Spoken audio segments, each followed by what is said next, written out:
Om Roy Mehmet masih Sulawesi kah?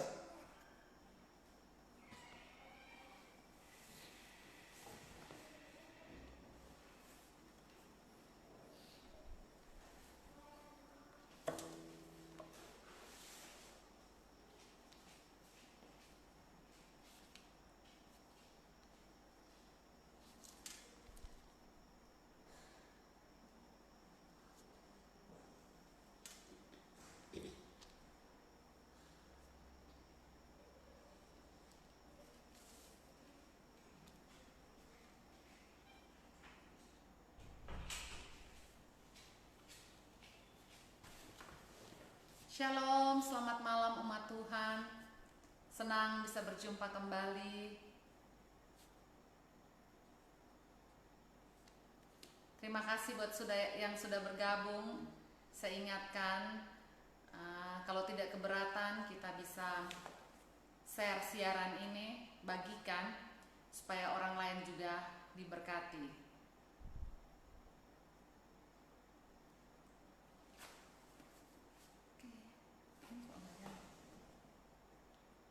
No, kasih tolak di atas. Iya. Iya. Medan. Selamat malam, Medan, Singapura. Selamat malam, Ibu Rani Jelita dari Singapura. Biar ya, extend dia langsung. Oke. Oke.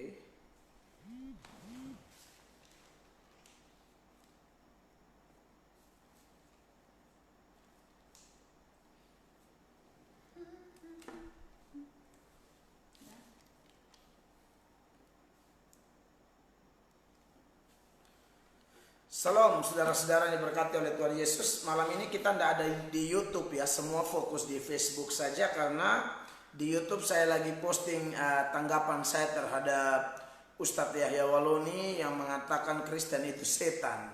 Jadi saya lagi tanggapi dia, dan saudara yang belum nonton nanti bisa nonton dan juga bisa share itu di YouTube di channel saya ya, di Pendeta Mel Atok. Dan saudara yang belum subscribe bisa subscribe supaya bisa, dan notifikasi supaya bisa ikuti video-video lainnya, karena saya akan memposting terus video-video baru untuk kita sama-sama diberkati. Tapi live seperti ini kita akan lebih banyak di Facebook ya.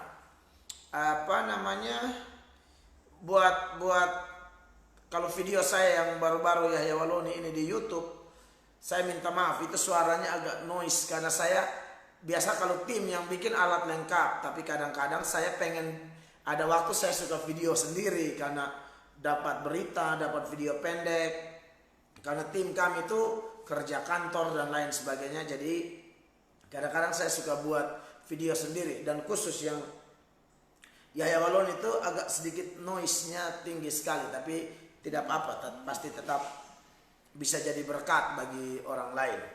Nah, malam ini saudara-saudara kita akan bahas satu tema, yaitu belajar dari Bapa segala orang percaya.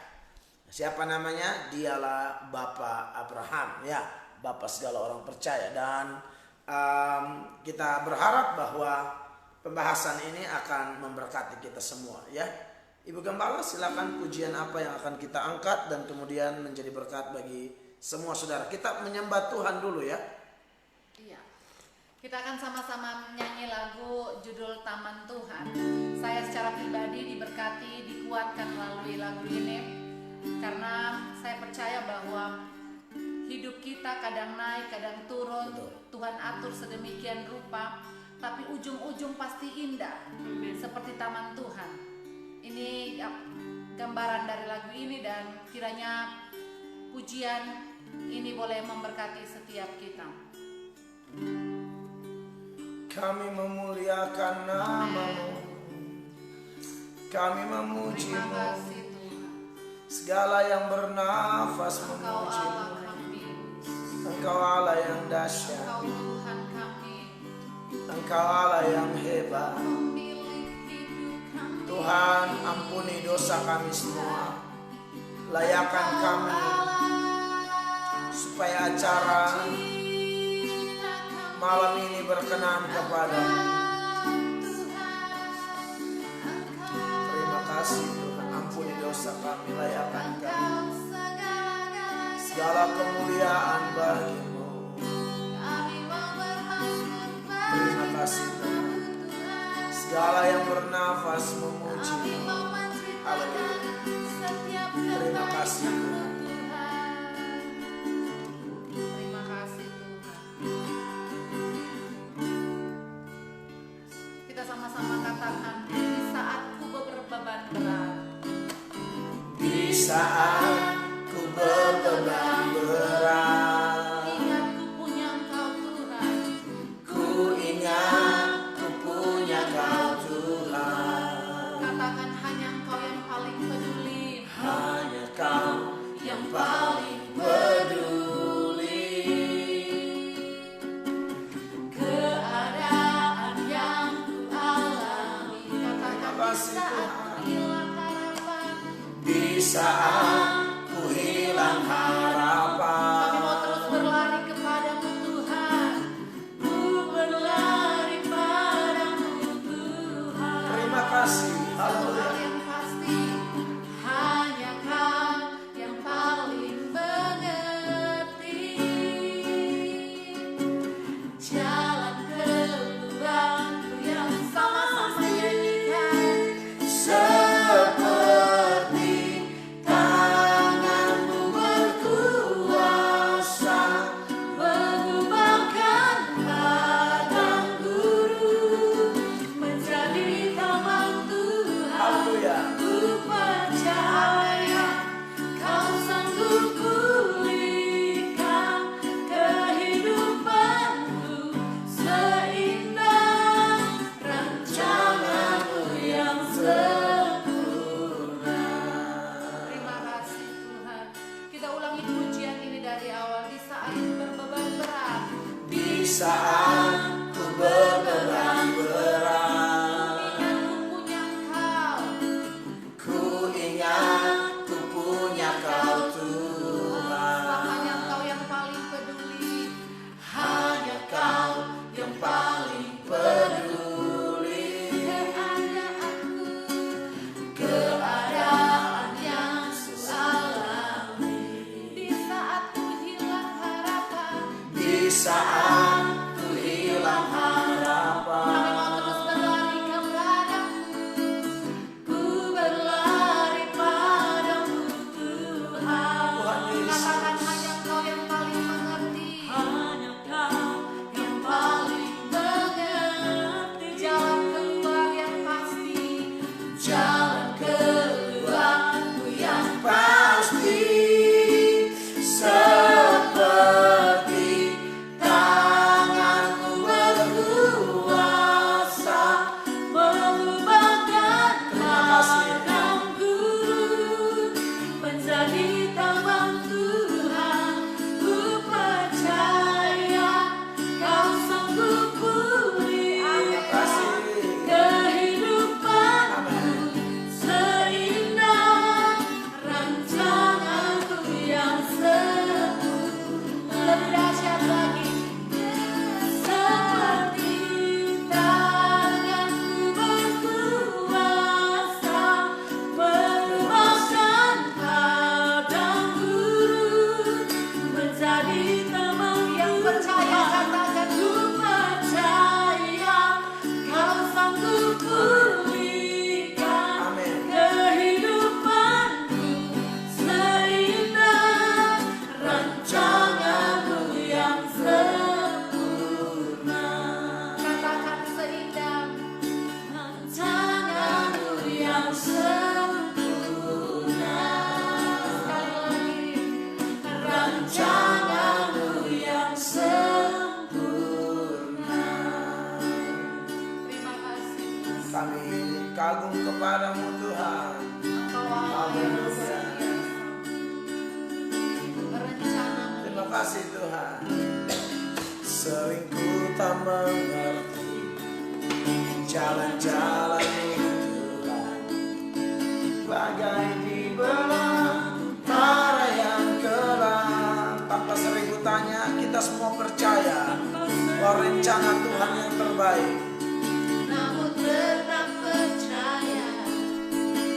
kejam-Mu Tuhan. Tuhan ajar kami semua untuk semakin mengerti. Haleluya. Agar hidupku puaskan hatimu. Haleluya. Bagimu aku rela sepenuh hati menghamba, serahkan diri genapi karya. Ajarku Tuhan, ajarku memahami. Haleluya. Agar hidupku puaskan hatimu. Bagimu aku rela sepenuh hati menghamba, serahkan diri genapi karya. Serahkan diri kepada Tuhan. Serahkan diri genapi karya. Serahkan diri kepadanya. Serahkan diri genapi karya-Mu. Kita satu dalam doa. Bapa di sorga, segala pujian, hormat, sembah bagi-Mu. Kami siap dengar firman Allah. Kami mohon hikmat, kami mohon urapan Tuhan, biar waktu kami bicara khotbah satu arah maupun tanya jawab, semua ada dalam pimpinan Roh Kudus. Dan kami semua mendapatkan sukacita, berkat, kekuatan, jalan keluar, pertumbuhan iman yang sesuai kehendak Tuhan. Dikuduskanlah kami yang melayani maupun yang mendengar atau yang dilayani. Demi nama Tuhan Yesus, kami siap dengar firman-Mu. Haleluya. Amin. Baik, puji Tuhan, shalom bagi kita semua, saudara-saudara. Terima kasih buat Bapak, Ibu, kakak, adik, abang, adek yang sudah bergabung dengan kami dalam acara kita Good News from Heaven. Acara malam ini tidak ada di YouTube, kita fokuskan cuma di Facebook ya. Nah, kekasih-kekasih Tuhan, menarik bahwa malam ini tema yang saya pilih untuk saya dan saudara belajar sekaligus mendapatkan berkat dan juga menerima atau menarik sejumlah penerapan praktis di dalam teks tersebut. Kita akan menyoroti tema yaitu belajar dari Bapa segala orang percaya, atau dengan kata lain belajar dari Bapa Abraham. Nah, saudara-saudara, bicara tentang belajar dari Bapa Abraham, maka teks yang saya pilih adalah Kejadian pasal 12 ayat 1 sampai ayatnya yang ke-3 ya. Kejadian pasal 12 ayat 1 sampai 3 sampai 4 lah supaya lebih mantap. Silakan Ibu Gembala. Kejadian 12 ayat 1 sampai 4. Abram dipanggil Allah. Ya. Berfirmanlah Tuhan kepada Abram, "Pergilah dari negerimu dan dari sanak saudaramu dan dari rumah bapamu ini ke negeri yang akan kutunjukkan kepadamu. Aku akan membuat engkau menjadi bangsa yang besar dan memberkati engkau serta membuat namamu masyhur, dan engkau akan menjadi berkat. Aku akan memberkati orang-orang yang memberkati engkau dan mengutuk orang-orang yang mengutuk engkau, dan olehmu semua kaum di muka bumi akan mendapat berkat." Lalu pergilah Abram seperti yang difirmankan Tuhan kepadanya, dan Lot pun ikut bersama-sama dengan dia. Abram berumur 75 tahun ketika ia berangkat dari Haran. Ya, jadi demikian jauh pembacaan firman Allah bagi kita pada malam ini, saudara-saudara yang diberkati oleh Tuhan Yesus, bahwa tema kita adalah belajar dari Bapa segala orang percaya. Dan nats yang dibacakan oleh istri saya tadi adalah nats tentang bagaimana panggilan Tuhan kepada Abraham, saudara-saudara. Dan menarik bahwa panggilan Tuhan kepada Abraham ini ada 2 kali. Kalau nats yang tadi itu adalah panggilan yang kedua. Panggilan yang ini waktu ada di Haran, ini yang dicatat. Padahal saudara tahu bahwa sebelumnya ketika dia ada di Mesopotamia yang kita kenal dengan Ur Kasdim itu sudah terjadi pemanggilan pertama. Lalu kemudian ada panggilan kedua. Nah, perhatikan panggilan pertama seturut Kisah Para Rasul pasal 7 ayatnya yang kedua, ya. Kisah pasal 7 ayatnya yang kedua. Jawab Stefanus, "Hai saudara-saudara dan bapak-bapak, dengarkanlah. Allah yang maha mulia telah menampakkan dirinya kepada bapa leluhur kita Abraham. Amin. Ketika ia masih di Mesopotamia sebelum ia menetap di Haran." Ya, jadi sebelum dia menetap di Haran, jadi yang Kejadian 12 ayat 1 sampai 4 dan seterusnya itu adalah panggilan kedua. Panggilan pertamanya ialah di Mesopotamia atau Ur Kasdim. Nah, kekasih-kekasih Tuhan, menarik bahwa yang mau saya sampaikan dari pengalaman iman, perjalanan iman Bapa segala orang percaya atau Bapa Abraham ini ialah bahwa memang dia luar biasa ya, mendapatkan satu panggilan istimewa. Kenapa saya menyinggung Ur Kasdim? Karena memang waktu di Ur Kasdim itu Abraham ini adalah dan keluarganya adalah mantan penyembah berhala ya. Mereka menyembah satu dewa yang disebut Dewa Nana. Dewa Nana itu adalah penyembahan terhadap bulan, bintang, kayak begitu. Jadi mereka menyembah berhala. Kenapa kita mesti belajar dari tokoh yang satu ini, saudara-saudara?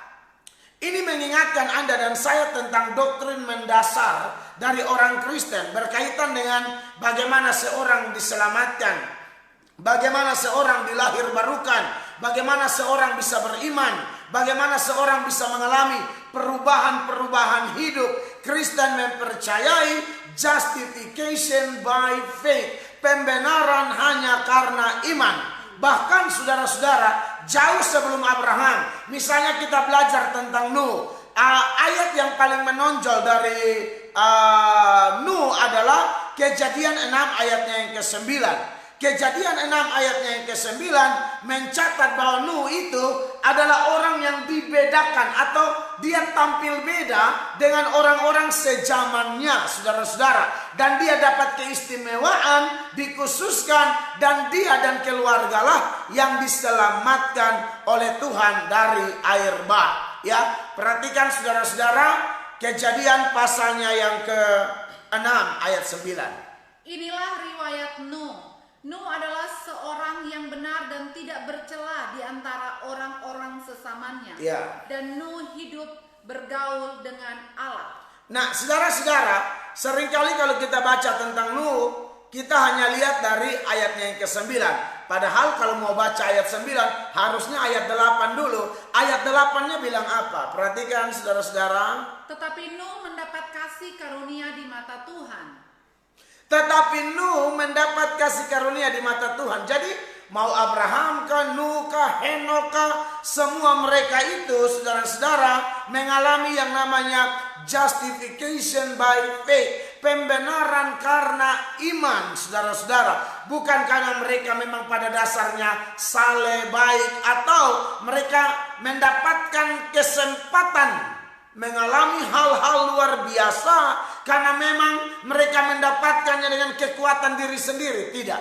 Begitu juga dengan Abraham yang malam ini kita bahas, belajar dari Bapa segala orang percaya. Menarik bahwa Abraham ini, saudara-saudara, dia adalah mantan penyembah berhala, tapi kemudian dipanggil oleh Allah, diselamatkan oleh Allah, dan mengingatkan Anda dan saya bahwa mutlak keselamatan hanya karena anugerah. Nah, kita akan belajar beberapa hal, saudara-saudara, berkaitan dengan Abraham ini, saudara-saudara. Dari sudut pandang Allah atau dari porsinya Tuhan, tidak usah diragukan lagi bahwa Abraham maupun kita semua diselamatkan karena anugerah. Ya, tetapi seperti apakah teladan yang bisa kita jumpai dari seseorang yang menerima anugerah itu? Dalam hal ini adalah Bapa segala orang percaya. Hal pertama yang saya jumpai ialah bahwa orang yang menerima anugerah menurut teladan Abraham adalah orang yang diberi kemampuan untuk berprinsip sekali maju tetap maju. Saudara, saya kan sudah ingatkan kita bahwa dalam urusan mengikuti Tuhan ini tidak gampang, tidak mudah. Anda dan saya kalau masih mengikuti keinginan daging, masih mengikuti hawa nafsu, masih mengikuti gaya hidup yang tidak sesuai dengan firman Allah, setan tidak akan ganggu kita. Setan anggap kita ada di dalam wilayah atau grupnya setan. Tapi ketika kita mau ikut Tuhan, kita mau mengasihi Tuhan, di sana serangan setan sangat banyak. Saudara, saya mau jujur sampaikan ini. Kenapa? Karena begini. Saya tidak mau jadi pengkhotbah, saya mengkhotbahkan Anda lalu tidak kasih tahu hal ini.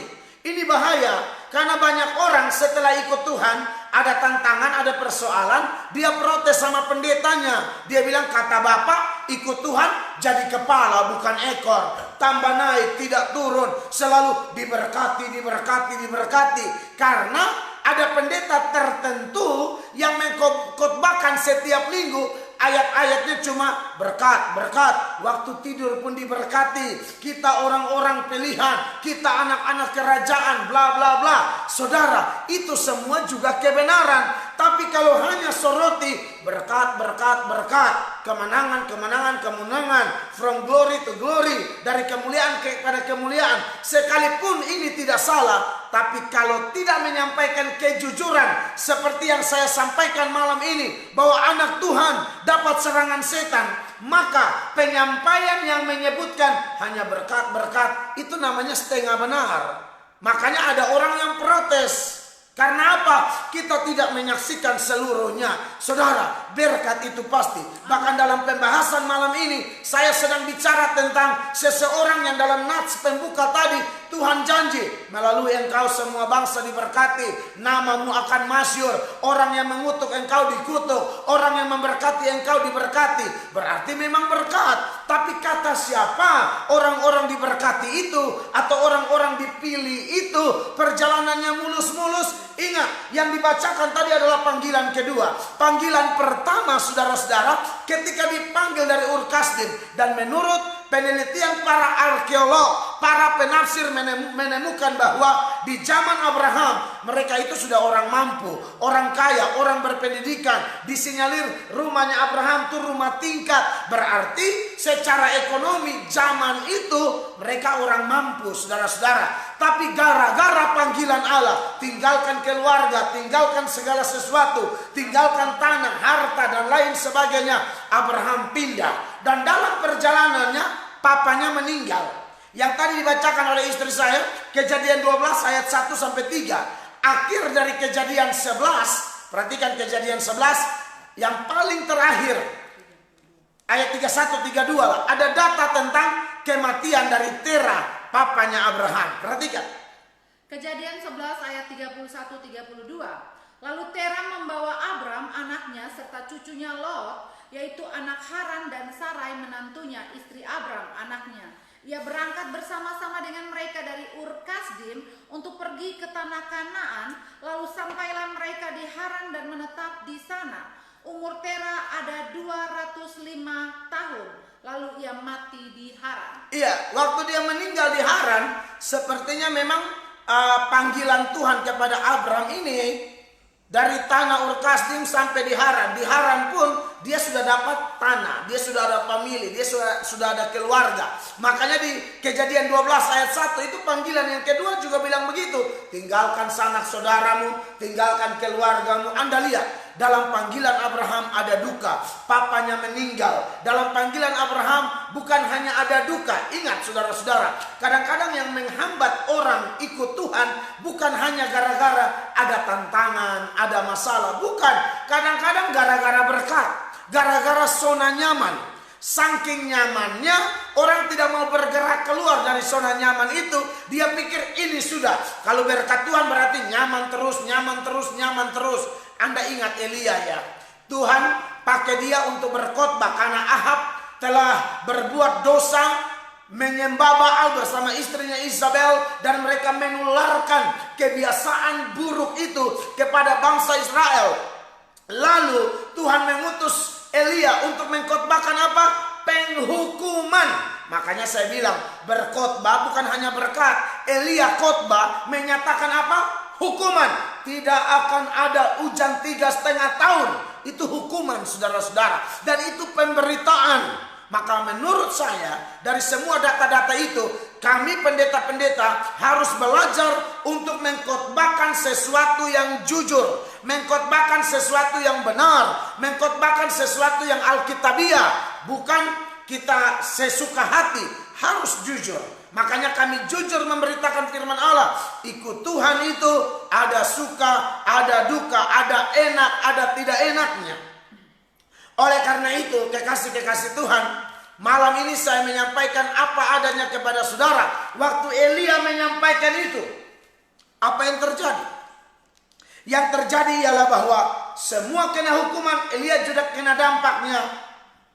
Tapi Tuhan tahu cara memelihara hambanya. Caranya bagaimana? Kirim burung gagak antar roti antar daging. Minum dari mana? Sungai Kerit. Tapi Anda periksa, apakah terus Tuhan melakukan itu? Tidak. Sungai Kerit menjadi kering. Anda dan saya bertanya, kenapa sungai Kerit menjadi kering? Kenapa burung gagak berhenti mengantar roti dan daging? Jawabannya sederhana. Allah tidak mau Elia bergantung kepada sungai Kerit. Allah tidak mau Elia bergantung kepada burung gagak. Artinya begini, bahwa zona nyaman itu perlu kita perhatikan baik-baik. Sebelum saya lanjut, saya mohon izin saya buat sesuatu dulu. Oke. Ya, jadi saudara-saudara, saya lanjut ya. Tuhan tidak mau Elia bergantung kepada sungai Kerit. Sama kayak Abraham, di Haran dia sudah ada keluarga, dia sudah dapat harta, dia sudah dapat tanah. Allah tidak mau dia bergantung kepada itu semua. Allah bilang, keluar, tinggalkan negerimu, tinggalkan sanak saudaramu. Itu di panggilan kedua. Contoh kayak Elia tadi, Allah memang tidak akan putus asa. Maksud saya, Allah tidak akan putus memberikan cara kepada umat Tuhan, kepada hamba-hambanya. Setelah sungai Kerit kering, setelah burung gagak berhenti antar roti dan daging, saya tanya, apakah Tuhan siapkan orang kaya? Tuhan siapkan pengusaha? Tidak. Tuhan siapkan seorang janda miskin yang sudah hampir mati juga dampak kelaparan itu, saudara-saudara. Saya mempercayai di tengah-tengah wabah corona ini sekalipun ada banyak orang yang stres, putus asa, begini, begitu, begini, begitu. Jujur, dari sudut pandang manusia, kebanyakan orang punya pandangan yang sama, punya pendapat yang sama. Tapi percaya ke Bapak Ibu, percaya ke saudara-saudara semua, bahwa Allahmu, Allah yang memberkati Elia, Allah yang memberkati Nuh, Allah yang memberkati Bapa segala orang percaya. Yang sedang kita bahas malam ini adalah Bapa yang sama, yang tahu tetesan air matamu, yang tahu segala doa-doamu, yang tahu tekanan persoalan yang Anda hadapi. Dengar baik, asalkan kita punya prinsip dan memahami ini, sehingga prinsip kita keluar. Prinsip kita apa? Kalau Tuhan panggil, jalan terus. Tera meninggal, dia lanjut. Tantangan ada, dia lanjut. Ada dalam zona nyaman, tapi Tuhan bilang bukan di situ, bukan di Haran, keluar lagi. Nah, ini yang kita pelajari. Bagaimana dengan saudara-saudara sekalian yang sedang mengikuti acara kita malam ini?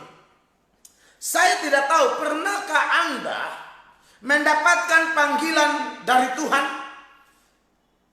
Kalau ada di antara kita yang mengatakan, saya tidak pernah dapat panggilan. Nah, ini yang masalah. Banyak orang menganggap panggilan itu harus yang spektakuler. Panggilan itu harus yang bagaimana ya? Yang wow begitu loh. Dipanggil dengan suara langsung, ada tidur-tidur. Tiba-tiba Yesus datang dengan bayangan, dengan cahaya putih lalu berkata, "Hei, layak Situmorang." Ya, atau siapalah, Parlin Simanjuntak, bangun kau. Aku mau memakai engkau. Saudara, menurut saya panggilan Tuhan tidak seperti itu. Panggilan Tuhan ini, kalau zaman itu ya, Tuhan panggil melalui cara-cara yang spektakuler. Seperti itu, seperti Nuh dipanggil langsung, Abraham dipanggil langsung, Yunus dipanggil langsung, Elia, Elisa dipanggil langsung. Karena belum ada Alkitab. Sekarang ini sudah ada Alkitab. Dan panggilan Tuhan sebenarnya melalui khotbah-khotbah pendeta. Pendeta kita masing-masing atau pendeta siapapun. Karena pendeta itu dia melayani bukan hanya jemaat di gereja lokalnya saja, tapi jemaat dimanapun, asal itu milik Kristus dan dia mau bergabung, seperti saudara yang sudah bergabung malam ini, lalu saudara menerima firman. Saya pikir kalau Anda bilang tidak pernah dipanggil Allah, saya tidak percaya. Hampir setiap malam saya panggil saudara, saya juru bicaranya Allah. Allah memanggil Anda dan saya melalui acara ini. Panggilannya macam-macam. Panggilan mengampuni, ayo ampuni. Kalau ada sakit hati di tahun 2019 atau sepanjang 2020 ini, ada masalah dengan rekan kerja, dengan kerabat, dengan siapapun, tolong mengampuni. Panggilan berbuat baik, ayo tolong orang, ya. Panggilan apa lagi? Panggilan yang lain-lain. Bahkan saya sedang buat satu video seputaran perbuatan baik. Saya dikirimi 2 video. Video yang pertama tentang orang Islam menolong orang Kristen. Video yang kedua, kisah nyata semua nih. Orang Kristen mendoakan seorang Islam yang kena COVID. Mereka doa dengan iman sungguh-sungguh. Ini peristiwa satu di Nusa Tenggara Barat, satu di Maluku. Ya, dan itu luar biasa. Saya diberkati, saya bikin video, saya tanggapi. Kenapa? Karena saya takut orang salah mengerti dengan saya. Misalnya, saya suka membuat tanggapan-tanggapan terhadap ustadz-ustadz tertentu. Dan yang saya tanggapi itu kan sepanjang kalau mereka menyerang kita dan serangannya salah. Mereka copot ayat sembarang, tafsir sembarang. Maka saya sebagai pendeta, saya sebagai hamba Allah yang hidup dari pelayanan, tidak bisa tidak dong. Saya bertanggung jawab. Maka menurut saya kalau ada pendeta yang hidupnya dari pelayanan, jujur aja loh. Kita pendeta hidup dari mana? Ya pasti dari persembahan jemaat, dari perpuluhan atau apa, itu diatur oleh gereja lalu pendeta dapat bagian. Kita makan dari pelayanan, lalu ada orang menghina firman, kita diam-diam saja. Aduh, menurut saya itu kurang ajar, tidak tahu diri. Dan sebenarnya bukan persoalan itu juga. Memang wajib hukumnya orang percaya. Mungkin Anda berkata, itu urusan Bapak lah. Kan Bapak hidup dari pelayanan. Saudara, siapa kita yang tidak hidup dari Tuhan? Napas dari Tuhan. Keselamatan dari Tuhan. Makan, minum, pakai dari Tuhan. Yang saya bicara orang pelayanan, ya spesifikasi. Saya sebagai pelayan, tapi pada prinsipnya semua orang percaya sama, punya beban, punya tugas, menerima mandat, amanat yang agung. The Great Commission itu, pergi, jadikan semua bangsa muridku, ya, lalu melakukan pembelaan terhadap iman saya dan saudara. Nah, oleh karena itu kekasih Tuhan, saya bikin video tentang mari berbuat baik kepada seseorang. Beda agama pun tidak ada masalah. Yang tidak boleh kita toleransi adalah iman. Karena bagi kita di luar Yesus tidak bisa selamat. Tapi bukan berarti orang beda agama adalah musuh kita. Tidak. Justru melalui perbuatan baik kita, itulah kesaksian kita. Itulah terang hidup kita. Sehingga orang memuliakan Bapa yang di sorga melalui kita. Jadi saya tidak mau orang salah mengerti. Wah, ini pendeta kayaknya pendeta provokator ini ya. Videonya, channelnya selalu serang ustadz-ustadz loh. Saudara ikuti video, ada yang beri komentar begitu. Saudara ikuti video itu, kami hanya bertahan karena iman kami diserang secara membabi buta. Kalau Anda tegurnya benar, ya kami harus terima. Banyak kok orang-orang beda agama, mereka ingatkan kita sebagai gereja. Contoh dalam corona yang dulu-dulu tuh, awal-awal corona, ada gereja yang melawan pemerintah, lalu paksa beribadah, kena corona jemaat semua. Menurut saya itu memang gerejanya kepala batu. Kita harus dengar orang lain juga dong. Bukan kita sok-sok beriman. Kita beriman, corona pasti lenyap. Hei, tunggu dulu. Jangan begitu. Kita ini makhluk sosial. Ya. Jadi kekasih Tuhan, kembali kepada panggilan. Kalau orang bilang saya tidak dipanggil, omong kosong. Kita semua dipanggil kok. Panggilan melayani, saya sudah panggil kita, ayo pelayanan. Pelayanan tidak selalu jadi pengkhotbah, tidak selalu jadi WL, singer, pemain musik. Anda tukang masak untuk acara gereja, itu pelayanan. Andalah orang yang di latar belakang, melalui Andalah listrik gereja jadi bagus. Itu pelayanan. Pelayanan itu terlalu luas. Melayani Tuhan terlalu dahsyat. Makanya saya paling suka dengan peristiwa di Lukas pasal 8 ayat 1 sampai 3, memang ada tim 12 murid, penginjil-penginjil luar biasa, tapi ada ibu-ibu, ada pelayanan Yesus dengan kekayaan mereka. Perhatikan ayatnya.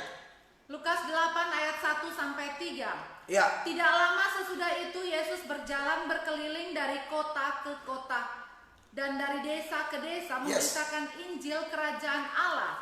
Kedua-belas muridnya bersama-sama dengan dia dan juga beberapa orang perempuan yang telah disembuhkan dari roh-roh jahat atau berbagai penyakit, yaitu Maria yang disebut Magdalena yang telah dibebaskan dari 7 roh jahat, Yohana istri Kusa bendahara Herodes, Susana, dan banyak perempuan-perempuan lain.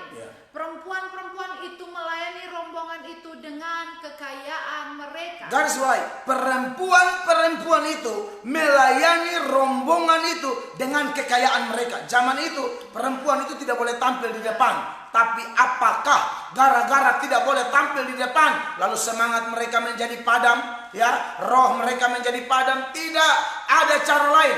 Dukung, kita punya uang, punya harta, dukung tim ini. Tim yang dipimpin oleh siapa? Dipimpin oleh Tuhan Yesus. Saudara, kalau Tuhan Yesus mau pakai gengsi Tuhan Yesus sebagai Tuhan yang maha kaya, Tuhan bilang, salah orang kalian, saya Tuhan maha kaya, saya tidak perlu bantuan Anda. Anda boleh baca, Tuhan tidak menolaknya. Tuhan mengizinkan, Tuhan tahu ketulusan dari orang-orang tertentu. Saya bersaksi kepada saudara, pembangunan gereja kami membutuhkan sekian miliar rupiah. Saudara, memang belum finish, tapi saya melihat adanya orang-orang yang murah hati. Mereka orang-orang yang diam, mungkin tidak pandai bicara, tidak pandai bernyanyi, karena mereka memang bukan talenta di situ. Tapi tahukah Anda, melalui mereka lah pelayanan kami berkembang, gereja kami bisa berdiri. Dan kalau Allah berkenan, new normal ini, kami sudah beribadah kembali di gedung kami. Selama ini kami pakai hotel, sewa hotel. Tapi saya lihat pembangunan gereja, saya ingat bahwa ternyata untuk melayani Allah, segala cara bisa dipakai. Ya, kebanyakan mereka PNS, polisi, ya, anggota dewan, pengusaha, pedagang sayur, tukang bangunan, ya, pedagang besar, pedagang kecil, tapi hati mereka hati melayani Tuhan. Makanya kalkulasi dari ketua pembangunan kami belasan miliar. Itu antara uang dan bahan-bahan. Kalau bukan Tuhan menggerakkan orang-orang dengan pemahaman ini, bahwa melayani tidak harus di depan, dan melalui mereka lah gereja kami, ini baru gereja kami, belum cek lagi gereja-gereja lain yang lebih megah, lebih dahsyat, luar biasa. Bahkan saya pernah dengar kesaksian, ada orang yang sebelumnya dia bukan Kristen, dalam agama lama mereka, untuk membangun tempat ibadah mereka, dalam iman percaya tradisi mereka mempercayai ini itulah, habis miliaran rupiah untuk sesuatu yang tidak pasti, untuk sesuatu yang tidak ada jaminan keselamatannya. Mereka rela habiskan miliaran rupiah. Setelah mereka terima Yesus, mereka bilang, apatah lagi kita sudah mendengar kepastian keselamatan hanya ada pada Kristus. Maka mereka menabur sepenuh hati. Dan ayat ini adalah salah satu data yang mengingatkan kita bagaimana dari zaman Yesus pun yang namanya topangan finansial itu tidak bisa dihindari. Saya katakan ini supaya saya mau mengingatkan Anda, jangan ada di antara kita yang mengatakan bahwa saya tidak dipanggil untuk melayani. Loh, saudara, kita pasti punya talenta. Garis bawahi, orang percaya pasti punya talenta. Seringkali kita bilang saya tidak punya talenta karena pemahaman kita tentang talenta belum lengkap. Kita menganggap talenta itu kalau bisa berkhotbah, talenta itu kalau bisa berurusan dengan kegiatan liturgi ibadah. Tidak. Lalu talenta itu apa? Dengar Bapak Ibu, definisi talenta ialah segala sesuatu, garis bawahi, segala sesuatu yang Allah berikan kepada kita harus kita pakai kembali untuk kemuliaannya. Segala sesuatu di sini, saudara, saya sudah sering jabarkan: pangkat, kedudukan, harta, kecantikan, ketampanan, kepintaran, waktu, kesehatan. Semua itu dari Tuhan. Belum lagi talenta-talenta yang menyanyi, berkhotbah, segala macam, main musik, harus dipakai kembali untuk kemuliaan nama Allah. Banyak orang cantik tidak memahami ini. Makanya kecantikannya tidak dipakai untuk Allah. Kecantikannya dipakai untuk apa? Menggoda suami orang. Kecantikannya dipakai untuk apa? Sebagai pelakor. Banyak orang tidak ngerti, pejabat-pejabat. Makanya dikasih kekuasaan. Ahok bilang apa? Mau tahu orang itu asli atau tidak? Coba kasih dia kekuasaan. Ketahuan aslinya. Sombongnya mulai keluar, serakahnya mulai keluar, nafsu jahatnya mulai keluar, selingkuhnya mulai keluar. Kapan? Di saat ada power, ada kuasa, ada kedudukan. Padahal kuasa, pangkat, kedudukan itu harus dipakai untuk melayani. Karena waktu orang diberi pangkat, diberi kedudukan, dia punya pengaruh. Bayangkan kalau pejabat, kalau dia Kristen, setiap Jumat harus ibadah. Yang Muslim ibadah di musola atau apa. Yang Kristen, ayo merapat ke aula, memuji menyembah Allah. Karena dari dialah, dia yang bisa hapuskan kemiskinan, dia yang bisa datangkan berkat-berkat, dia yang bisa hapus corona. Tapi saya belum lihat ada pemimpin Kristen kayak begini. Saya belum lihat. Saya pribadi.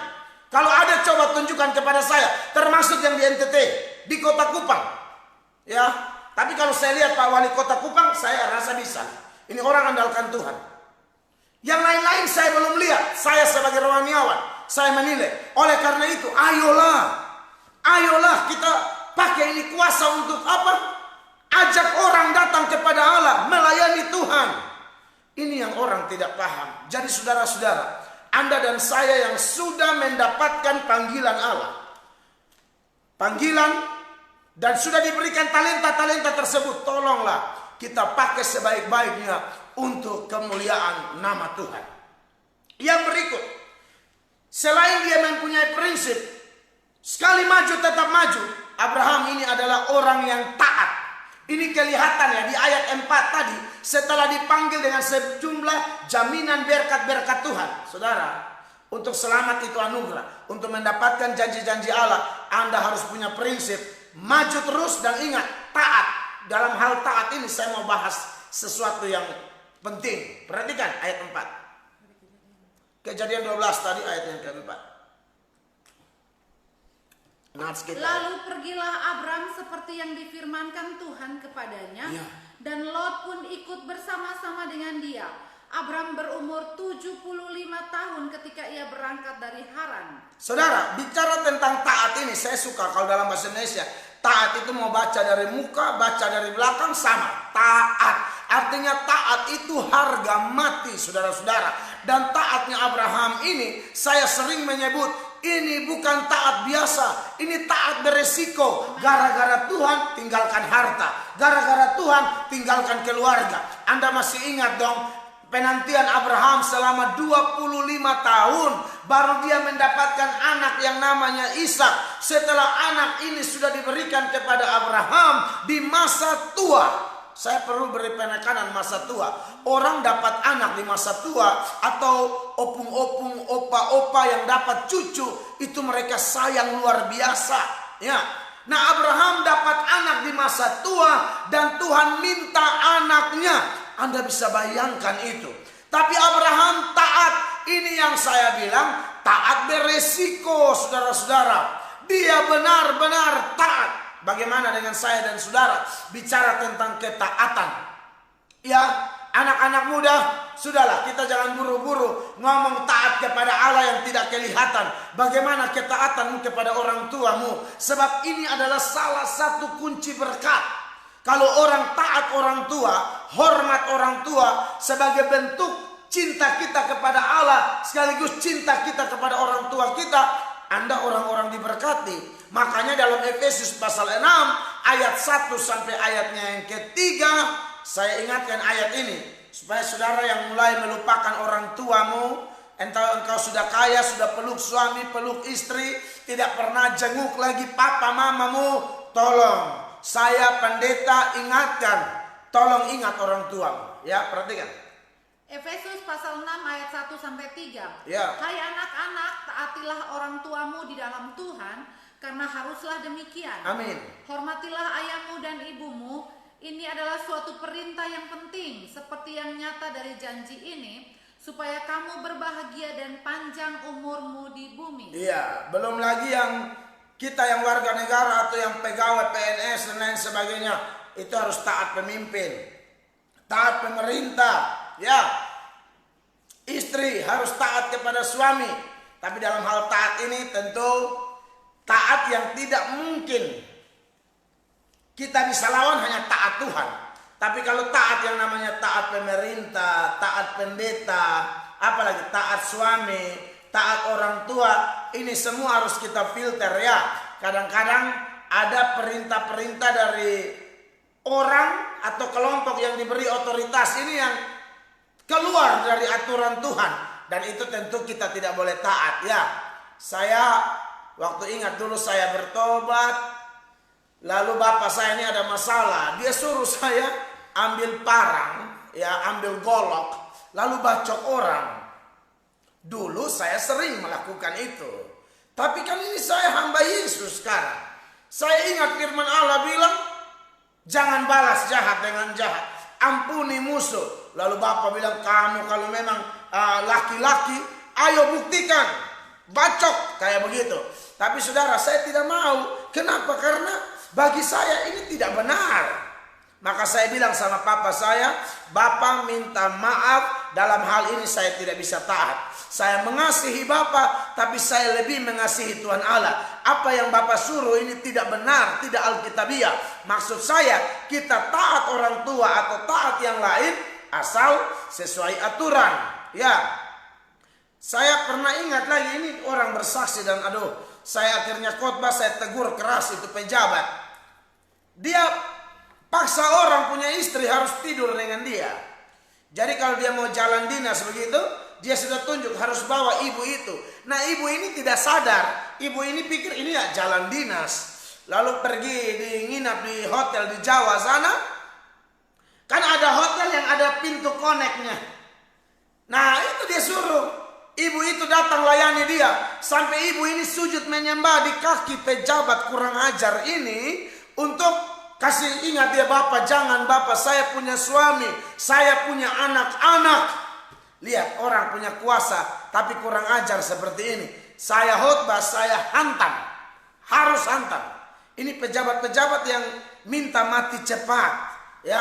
Ini pejabat-pejabat yang kurang ajar. Maka sebagai hamba Tuhan saya harus tegur. Makanya saya sering ingatkan, toh saudara, Raja Daud bersinah, siapa yang tegur? Nabi Nathan. Ya, Herodes merampas istri saudaranya, siapa yang tegur? Yohanes Pembaptis.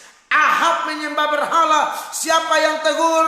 Elia. Yoram menyimpang, siapa yang tegur? Elisa. Maka tidak bisa tidak, kami hamba-hamba Tuhan punya tugas seperti itu. Kalau ada penyimpangan-penyimpangan yang tidak sesuai kebenaran, kami akan tegur. Itu tindakan apa? Beresiko sekali. Karena kita bisa dibenci dan lain sebagainya. Tapi kalau orang mau taat Tuhan, sekalipun beresiko, kita harus melakukannya. Ketika Petrus dan kawan-kawan dilarang untuk menyembuhkan orang dalam nama Yesus, mereka dilarang untuk memberitakan Injil. Petrus bilang apa? Kami harus lebih taat kepada Allah daripada taat kepada manusia. Bicara tentang ketaatan, ini adalah kunci berkat yang Tuhan bukakan bagi saya dan saudara. Bagaimana dengan semua Bapak Ibu saudara-saudara? Di tengah-tengah corona ini, masihkah kita taat membaca Alkitab? Masihkah kita taat beribadah? Masihkah kita taat mencari wajah Tuhan? Masihkah kita taat perintah-perintah Tuhan? Memang persoalan taat ini tidak mudah. Ya, orang bisa bicara, orang bisa begini begitu, tapi persoalan taat kadang-kadang orang melawan dalam hal ini. Sebagai hamba Tuhan, saya ingatkan hal ini karena ini syarat mutlak untuk Anda dan saya melihat berkat-berkat dalam hidup. Abraham diberkati Tuhan karena salah satu gaya hidupnya ini. Dia taat, saudara-saudara. Dan yang berikut bukan hanya taat, tapi ada kebiasaan Abraham yang menarik yang saya jumpai di dalam Kejadian 12, bahwa Abraham ini pergi kemana saja, dia pasti buat mezbah. Dia berpindah dari satu tempat ke tempat yang lain. Abraham pasti buat mezbah. Ini kelihatan di ayatnya yang ke-7 dan ayatnya yang ke-8. Perhatikan saudara-saudara ya.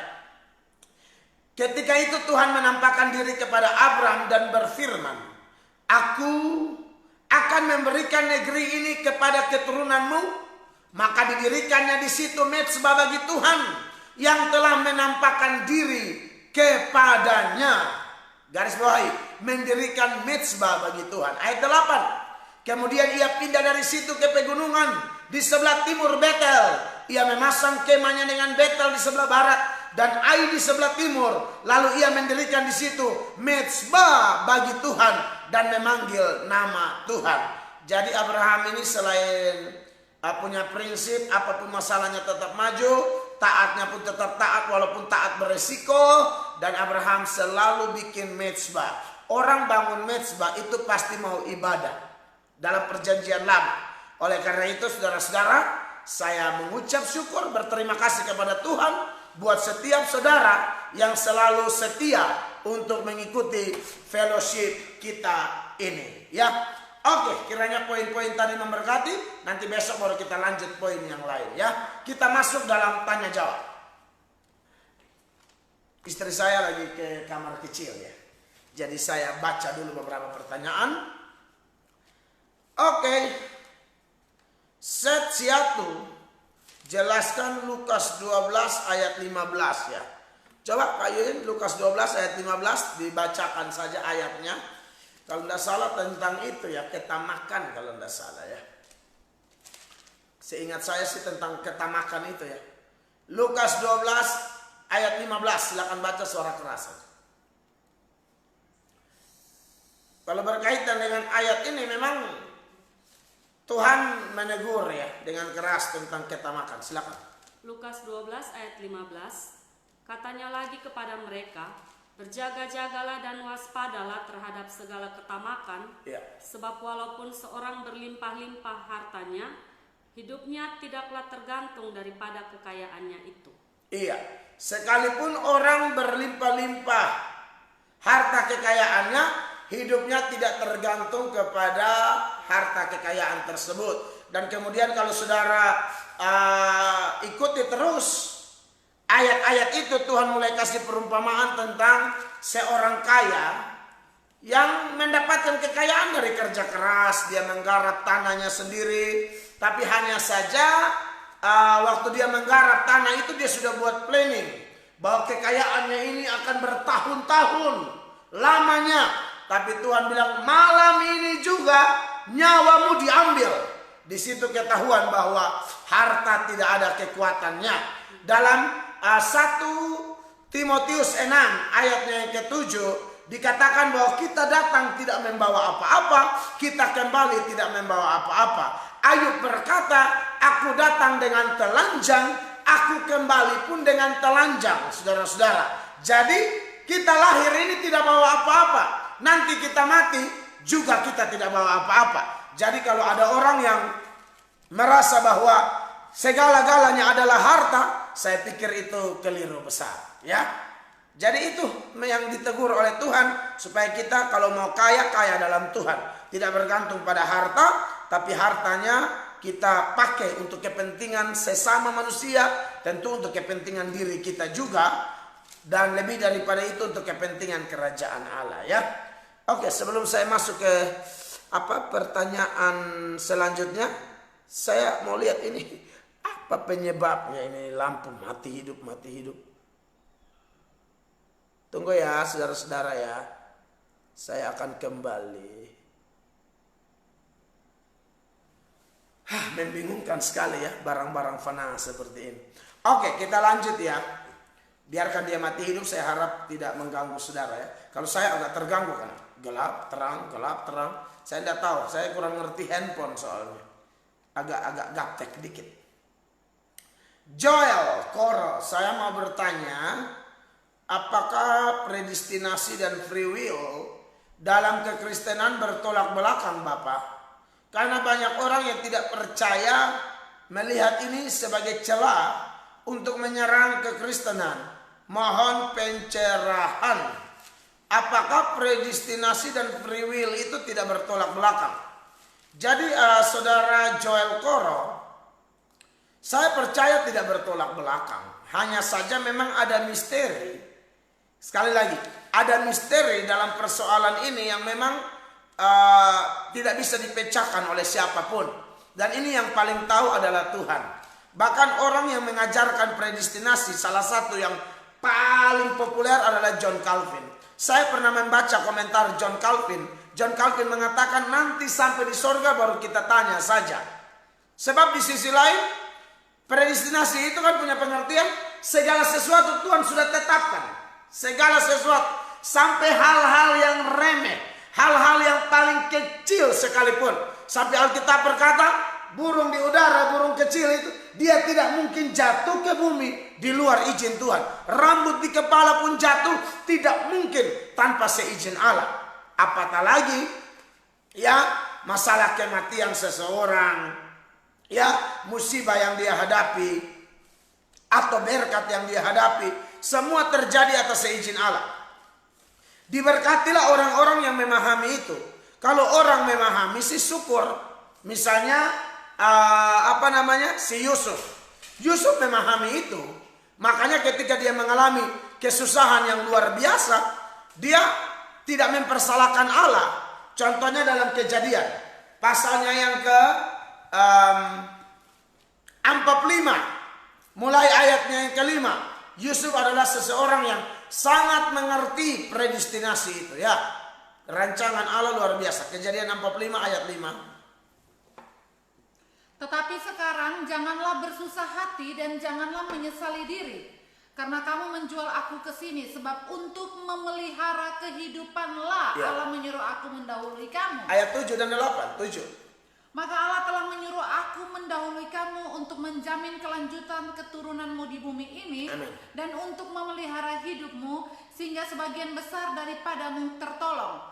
Jadi bukanlah kamu yang menyuruh aku ke sini, tetapi Allah, dialah yang telah menempatkan aku sebagai bapa bagi Firaun dan tuan atas seluruh istananya dan sebagai kuasa atas seluruh tanah Mesir. Jadi Yusuf percaya bahwa kesusahan yang dia hadapi dari sudut pandang manusia kelihatan waduh ngeri sekali, tapi Yusuf percaya rancangan Allah. Dan ingat, kalau Allah menetapkan bagi orang percaya, penetapannya bukan rancangan kecelakaan. Anda tolong catat itu supaya jangan salah menilai Tuhan. Ya, Tuhan membuat yang terbaik.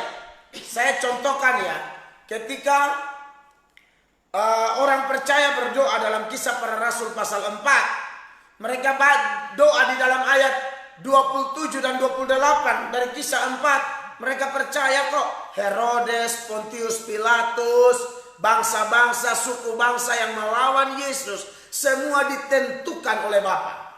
Perhatikan. Kisah Para Rasul 4 ayat 27 dan 28. Ya. Sebab sesungguhnya telah berkumpul di dalam kota ini Herodes dan Pontius Pilatus, betul, beserta bangsa-bangsa dan suku-suku bangsa Israel melawan Yesus, hamba-Mu yang kudus yang Engkau urapi, ya, untuk melaksanakan segala sesuatu yang telah Engkau tentukan. Garis baik. Untuk melaksanakan segala sesuatu yang telah Engkau tentukan. Garis baik. Untuk melaksanakan segala sesuatu yang telah Engkau tentukan dari semula oleh kuasa dan kehendaknya. Iya, jadi itu dia punya nama predestinasi kayak begitu. Jadi saudara, kalau Anda mengalami pergumulan apapun, misalnya ada orang-orang tidak suka Anda, coba Anda berdoa kepada Allah. Tuhan, hamba yakin orang ini tidak kebetulan. Pasti ada dalam penetapan Tuhan. Kuatkan hamba untuk hamba memahaminya. Nah, di situ ada kaitan antara free will. Jadi maksud saya begini, saudara, siapa tadi ya? Siapa Koro nih, Joel.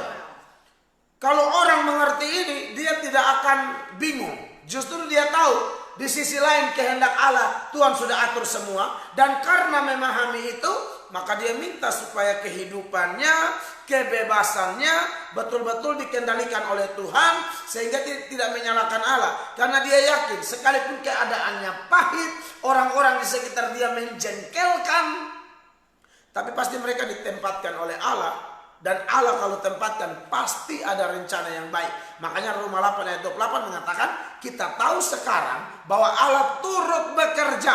Dia bukan hanya merancang, dia turut bekerja dalam rancangan tersebut. Jadi Anda jangan takut ya. Doktrin itu bagus dan itu Alkitabiah kok. Itu doktrin dari Alkitab, bukan karangan para teolog, tidak. Itu dasar ayatnya terlalu banyak. Dan ingat, mau bahas itu ya, kan kita 5 menit lah. Bahas itu tuh orang bahas bersemester-semester di sekolah teologi. Saya di gereja saya khotbah ini, hampir setiap tahun bisa 10-20 kali saya khotbah topik ini. Maksudnya menyinggung supaya jemaat paham. Oh ini tidak kebetulan, tidak kebetulan, tidak kebetulan. Ada dalam skenario Allah. Dan skenario Allah itu tidak ada yang gagal. Makanya Ayub 42 ayat 1 dan 2 itu berbunyi demikian. Ayub 42 ayat 1 dan 2. Maka jawab Ayub kepada Tuhan, aku tahu bahwa engkau sanggup melakukan segala sesuatu. Amen. Dan tidak ada rencanamu yang gagal. Aku tahu bahwa engkau sanggup melakukan segala sesuatu dan tidak ada rancanganmu yang gagal. Yang ngomong ini siapa? Ayub. Ayub alami apa? Anak 10 orang mati. Harta semua habis. Istri tinggalkan dia. Macam-macam. Semua itu pahit. Tapi Ayub bilang, aku tahu itu rancangan. Dan akhirnya apa? Tuhan balas 2 kali lipat. Lebih dahsyat. Oleh karena itu, mari gunakan free will kita untuk memahami ini. Minta Roh Kudus pimpin. Sehingga kita tidak menjadi orang yang menghina Tuhan, mengatai Tuhan, mengeluh tentang Allah, menyalahkan Allah. Justru itu mendatangkan kutuk. Hati-hati. Oke. Yang ketiga dari Anton Umbu, saya mau bertanya, saya pernah mendengar khotbah katanya kalau kita sudah menjadi orang percaya, maka kita tidak akan bisa dirasuki setan. Orang percaya sungguh maksudnya. Ya. Saya juga pernah mendengar Bapak sendiri berkhotbah, kalau nggak salah Bapak pernah bilang kalau Maria pernah dirasuki setan. Betul. Sedangkan kita tahu bahwa Maria itu adalah orang percaya. Mohon penjelasan. Ya, jadi yang benar itu ialah orang percaya tidak bisa dirasuki setan. Lalu kalau si Maria itu waktu kerasukan itu sebelum percaya. Nanti ketika disembuhkan itu baru dia percaya. Maria Magdalena itu kerasukan sebelum percaya. Jadi kalau ada orang Kristen kerasukan, saya meyakini bahwa itu orang Kristen asal-asalan. Jadi begini ya, orang bisa kerasukan setan, setan keluar. Tapi kalau dia tidak bertobat sungguh-sungguh, yang menentukan orang ini percaya atau tidak adalah pertobatannya, yaitu menerima Yesus. Ingat loh, banyak orang itu Kristen cuma di mulut, berseru Tuhan cuma di mulut. Makanya ada mu'alaf yang bikin video, dia bilang berseru kepada Tuhan tidak selamat. Karena dia kutip Matius 7 ayat 21 sampai 23. Bukan setiap orang yang berseru kepadaku Tuhan, Tuhan yang akan masuk ke dalam kerajaan sorga, melainkan dia melakukan kehendak Bapakku. Pada hari terakhir banyak orang datang kepadaku dan mengatakan aku bernubuat demi namamu, bikin mujizat demi namamu, usir setan demi namamu. Tapi mereka ditolak. Lalu orang berkesimpulan, berarti panggil nama Tuhan pun buktinya mereka orang percaya. Itu bukan orang percaya. Baca dari ayat 15 di Matius 7. Itu nabi-nabi palsu. Orang percaya sejati, setan tidak bisa masuk. Kenapa? Ada Yesus di dalam. Ada Roh Kudus di dalam. Setan tidak bisa masuk. Setan hanya masuk kalau kosong. Mana ayatnya? Matius 12 ayat 43 sampai 45. Orang-orang dalam teks ini kelihatannya sudah setan keluar, tapi mereka tidak bertobat. Jadi setan bisa masuk kembali. Kalau bertobat, tidak bisa masuk. Perhatikan. Apabila roh jahat keluar dari manusia, ia pun mengembara ke tempat-tempat yang tandus mencari perhentian. Ya. Tetapi ia tidak mendapatnya. Lalu ia berkata, aku akan kembali ke rumah yang telah kutinggalkan itu. Ya. Maka pergilah ia dan mendapati rumah itu kosong, bersih, tersapu, dan rapi teratur. Lalu ia keluar dan mengajak 7 roh lain yang lebih jahat daripadanya. Betul. Dan mereka masuk dan berdiam di situ. Maka akhirnya keadaan orang itu lebih buruk dari keadaannya semula.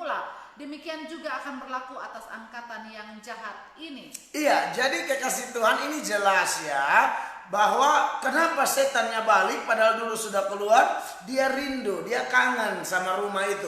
Rumah di situ siapa? Orang, manusia. Jadi jangan tertipu setan ada di kuburan. Betul, mungkin bisa ada. Tapi setan suka bikin kita gagal fokus. Sehingga kita selalu bilang, dia di kuburan, dia di pohon besar, dia di tempat gelap. Ayat ini bilang setan dalam manusia.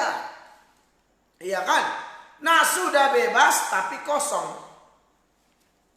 Kalau ada Roh Kudus atau ada Yesus sebagai penguasa tunggal, pasti ayatnya bukan bilang kosong. Tapi karena tidak ada Yesus, kosong, makanya setan masuk. Maka saya percaya orang percaya sejati yang percaya Yesus dimeteraikan Roh Kudus tidak mungkin kerasukan setan, tidak mungkin. Ya. Jadi kalau ada orang bilang saya kena sihir, kok kau bertobat sungguh-sungguh atau tidak? Setan mungkin dia hanya orang Kupang bilang, saya bilang suka jeb-jeb ringan. Seperti Ayub ya, dia goda-goda dari luar. Seperti Petrus sampai Tuhan tegur bilang, hei iblis, itu bukan karena setan masuk dalam Petrus. Itu karena dalam Matius 16 ayat 21 sampai 23 itu karena Petrus punya cara berpikir seperti cara berpikir setan, bukan setan dalam Yesus. Tapi kalau Yudas 22 ayat 3, Lukas 22 ayat 3, Yohanes 13 ayat 27, itu setan masuk, dia kerasukan setan. Itu ciri orang tidak percaya. Oke, pertanyaan selanjutnya. Selanjutnya dari Jenry Wagei. Saya mau bertanya, seperti apa orang fasik itu? Mohon penjelasan. Seperti apa orang fasik itu ya? Orang fasik ini ya, arti fasik itu kan without worship. Orang yang hidup tanpa mengasihi, tanpa takut kepada Allah, itu orang fasik. Kalau takut Tuhan itu begini saudara, benci dosa, suka firman. Dua itu paling mendasar. Takut Tuhan, itu yang pertama benci dosa. Anda bisa baca di Amsal 8 ayat 13, definisi takut Tuhan. Takut Tuhan ialah membenci kejahatan dan seterusnya. Lalu Mazmur 112 ayat 1 dikatakan, siapakah orang yang takut Tuhan? Orang takut Tuhan adalah orang yang suka kepada perintahnya. Nah, fasik kebalikannya. Fasik tidak benci dosa, dia cinta dosa. Orang fasik itu bikin dosa gemar, suka, senang, bersinah, cari-cari terus. Orang benar bisa jatuh dalam persinahan, tapi kalau dia jatuh dia stres, dia terganggu, dia merasa aku tidak ada damai, dia menangis sampai minta ampun. Itu orang benar. Bisa jatuh tapi minta ampun. Tapi kalau orang fasik bikin terus, menipu terus. Jadi dia bisa dua-dua, pelayanan jalan, tipu jalan, pelayanan jalan, tipu jalan, dan tidak ada rasa bersalah sekalipun dia banyak menipu. Ini jahat sekali. Ya, itu fasik. Dan tidak suka firman. Beda suka khotbah dengan suka firman. Ada orang tidak suka firman, dia hanya suka khotbah. Apalagi kalau yang khotbah tuh isinya lucu-lucu, lelucon. Ini pendeta bagus, ini bagus. Bagian pendetanya tegur, stop berzina, stop minum mabuk, stop korupsi. Out dia. Karena dia memang cinta dosa. Ya, begitu, itu fasik. Next. Selanjutnya dari Biring Marcelo. Ya. Tolong jelaskan Amsal 26 ayat 4 sampai 5. Jangan menjawab orang bebal menurut kebodohannya, supaya jangan engkau sendiri menjadi sama dengan dia. Jawablah orang bebal menurut kebodohannya, supaya jangan ia menganggap dirinya bijak. Ya, jadi ayat itu tidak bertolak belakang. Ayat itu lebih kepada timingnya. Ada waktu kita menjawab, ada waktu kita tidak menjawab. Dan kedua-dua itu ada tujuannya. Gampang sekali ayat itu. Saya seringkali orang bilang ini ayat membingungkan. Enggak. Tidak ada yang bertolak belakang. Dua-dua ada timingnya, ada waktunya. Ya, kapan Anda harus menjawab, dengan tujuan apa, alasan apa, kenapa Anda menjawab, tujuannya apa. Dua-dua ayat itu lengkap. Jadi ayat itu benang merahnya ialah semua ada waktunya. Ada waktu menjawab, ada waktu tidak menjawab. Tidak susah kok ayat itu ya. Next. Selanjutnya Yuan Sere. Saya mau bertanya, apakah bisa kita hidup pisah dari suami, tapi tetap status suami istri sah? Karena supaya jangan ada pertengkaran atau sakit hati, tapi atas persetujuan bersama. Ya, tapi jangan lama-lama. Boleh, ada ayatnya tentang bertarak ya. Boleh, tapi jangan lama-lama. Kalau 4 tahun itu hanya itu berat ya. Kalau saya sudah. Ini untuk menghindari pertengkaran atau sakit hati. Iya, saya ngerti. Tapi tidak boleh lama-lama. Kesepakatannya sudah bagus. Iya. Bahkan sampai selama-lamanya itu lebih berat lagi ya.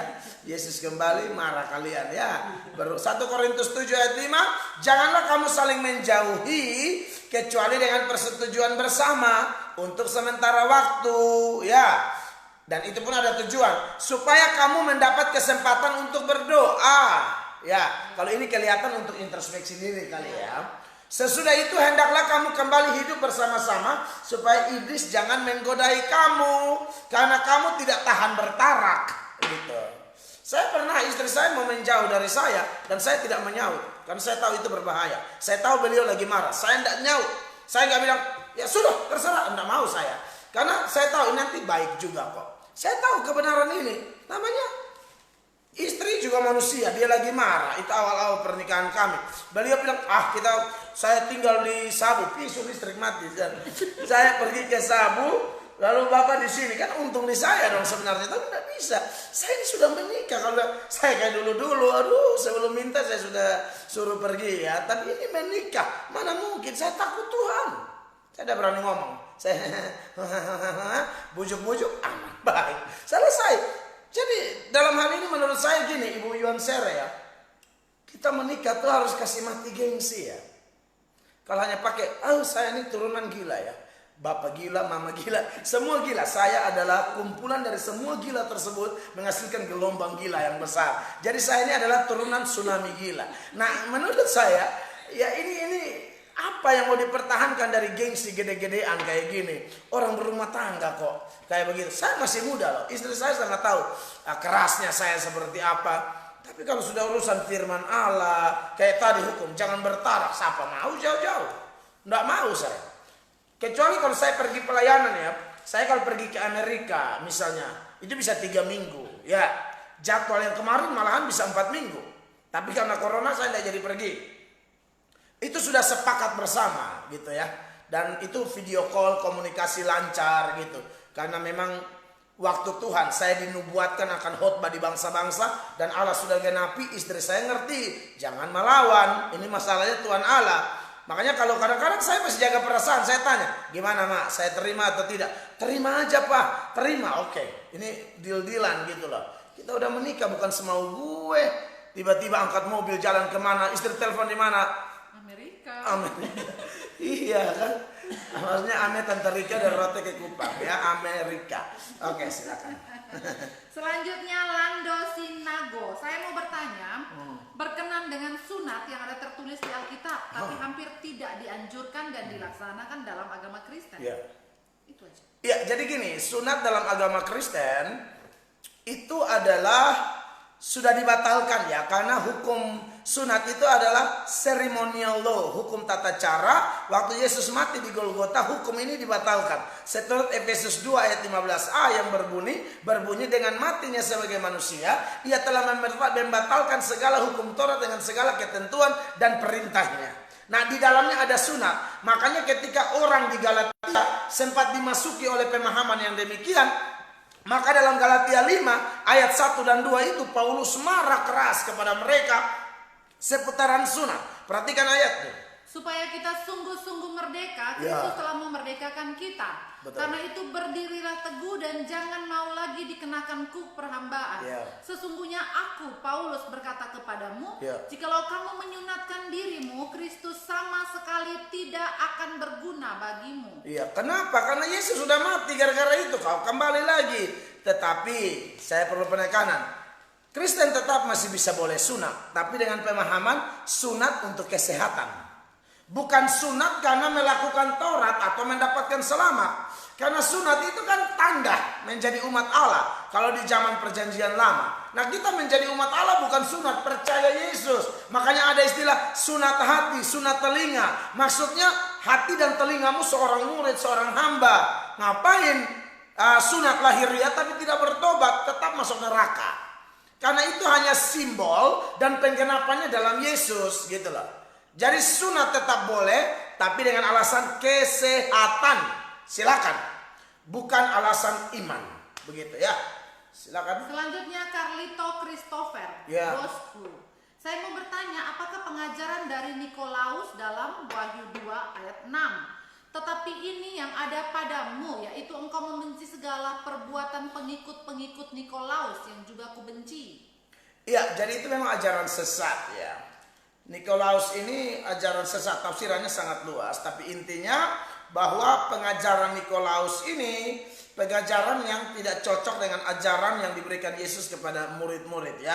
Memang kalau detailnya sangat banyak penafsiran ini itu, tapi kelihatannya memang pengajaran Nikolaus ini adalah pengajaran yang tidak sesuai Injil. Makanya ditegur keras, dan itu justru yang dipegang oleh orang-orang yang disinggung dalam ayat tersebut. Makanya ada teguran keras dari Tuhan Yesus melalui Yohanes ya.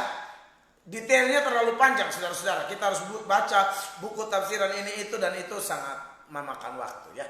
Tuhan berkati.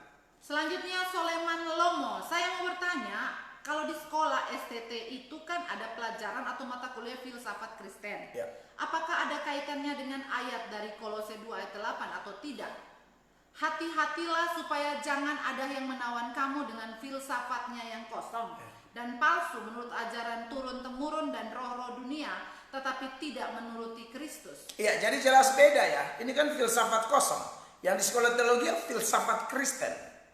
Jadi filsafat tapi dalam terang Alkitab, dalam terang firman, bukan filsafat kosong. Kalau filsafat kosong hanya bertanya seolah-olah tidak ada kepastian. Tapi dalam Kristen kan kita bertanya, ada jawaban, ada kepastian, ada kepuasan secara rohani. Jadi jelas tidak berkaitan dengan data tersebut. Filsafat di sekolah teologi adalah filsafat dalam terang firman Allah, dalam terang Kristen, maka itu boleh dan berbeda secara tajam dengan ayat yang tadi, ya. Oke. Selanjutnya dari Linda Yuliani, saya mau tanya, Ya.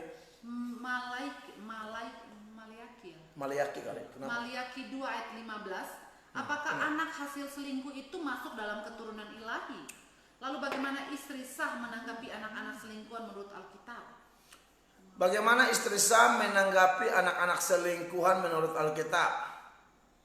Kalau menurut Alkitab sih, jangankan anak selingkuhan ya, anak yang memang bukan hasil yang tidak sah seperti Ismail itu diusir.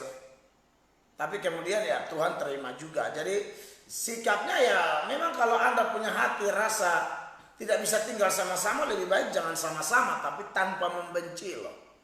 Ya, karena bagaimanapun orang-orang begitu kan bisa aja Tuhan pakai. Ingat, salah satu anak dari perempuan sundal itu namanya Yefta. Dan Yefta itu dipakai oleh Allah. Jadi mungkin dari sudut istri sah sudah sakit hati karena suaminya selingkuh lalu dapat anak dengan orang lain, jelas ini melukai dong.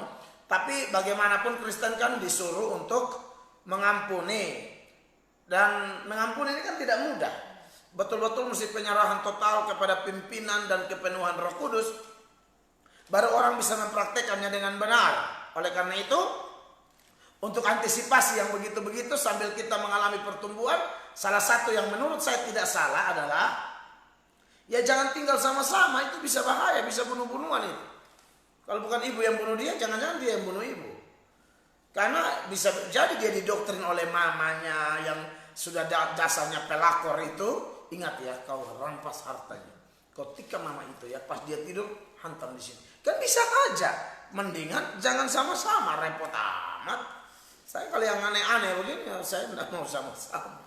Jangankan yang hasil selingkuh, yang agak kerabat pun, tapi saya lihat agak oleng, aduh jajan-jajan. Bukan apa-apa, tapi takutnya tidak pas. Lebih baik berjauhan kalau kita saling memperhatikan daripada dekat dan bikin lever itu kumat ya, sakit hati.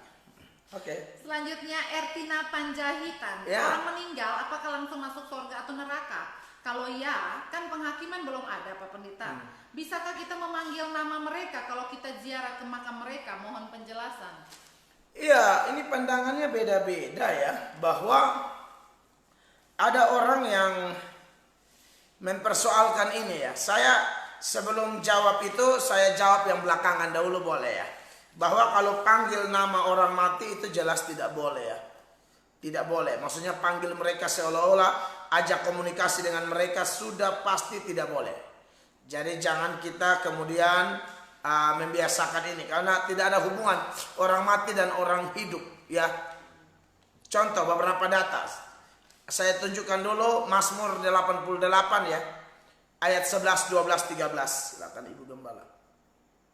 Bahkan beritakan Injil pun tidak boleh kepada mereka, memberitakan kasih Allah. Apatah lagi kita bicara tentang yang lain-lain, tidak boleh. Mazmur 88 ayat 11 sampai 13. Ya. Apakah kau lakukan keajaiban bagi orang-orang mati? Masakan arwah bangkit untuk bersyukur kepadamu? Dapatkah kasihmu diberitakan di dalam kubur dan kesetiaanmu di tempat kebinasaan? Diketahui orangkah keajaiban-keajaibanmu dalam kegelapan dan keadilanmu di negeri segala lupa? Ya, jadi memang untuk bicara dengan orang mati jelas tidak boleh.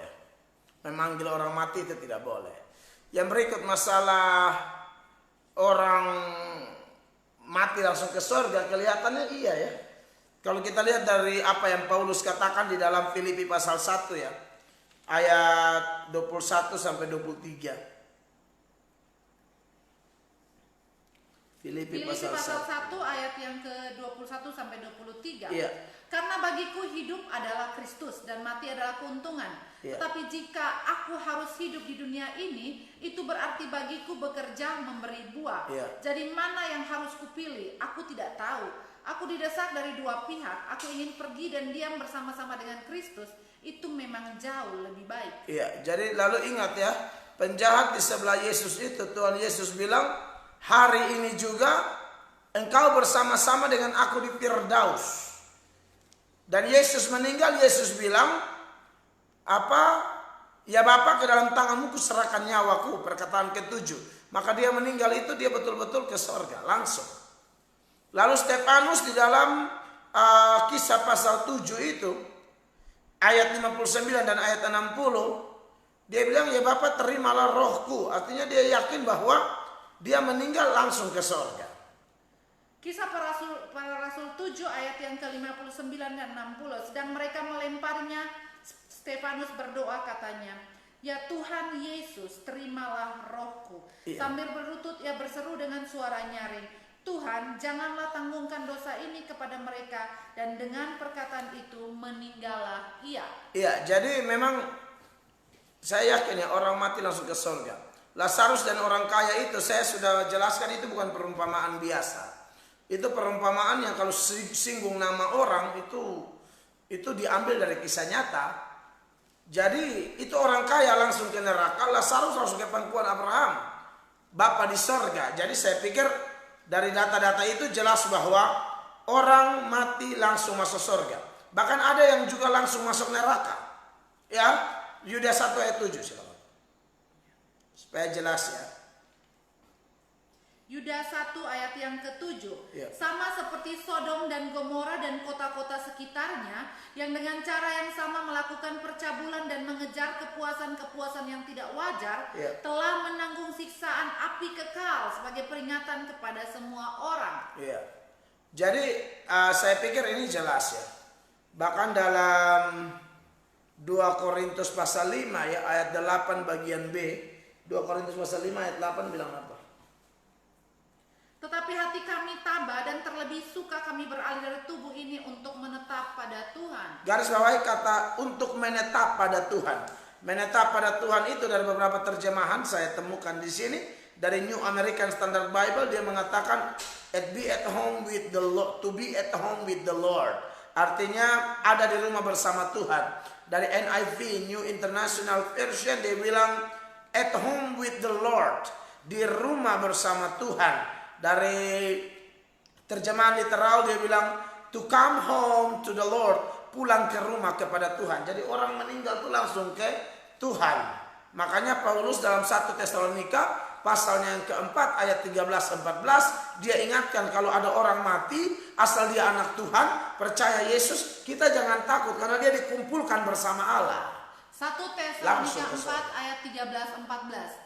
Selanjutnya kami tidak mau saudara-saudara bahwa kamu tidak mengetahui tentang mereka yang meninggal, supaya kamu jangan berduka cita seperti orang-orang lain yang tidak mempunyai pengharapan. Yeah. Karena jikalau kita percaya bahwa Yesus telah mati dan telah bangkit, maka kita percaya juga bahwa mereka yang telah meninggal dalam Yesus akan dikumpulkan Allah bersama-sama dengan Dia. Selesai. Jadi langsung itu ya. Nanti di penghakiman terakhir 2 Korintus 5 ayat 10 pasti orang sering bingung. Tapi bagaimana dengan ayat ini ya? Saya tunjukkan, saya jelaskan. Ini beda, ini universal ya. 2 Korintus 5 ayat 10, sebab kita semua harus menghadap takhta pengadilan Kristus, supaya setiap orang memperoleh apa yang patut diterimanya sesuai dengan yang dilakukannya dalam hidupnya ini, baik ataupun jahat. Iya, jadi kita semua di situ itu secara universal.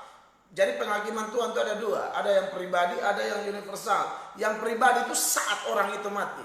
Yang tidak percaya langsung ke neraka seperti Yudas 1 ayat 7. Yang percaya Tuhan seperti 2 Korintus 5 ayat 8, Paulus bilang, aku menetap kepada Allah. Artinya pulang ke rumah Tuhan.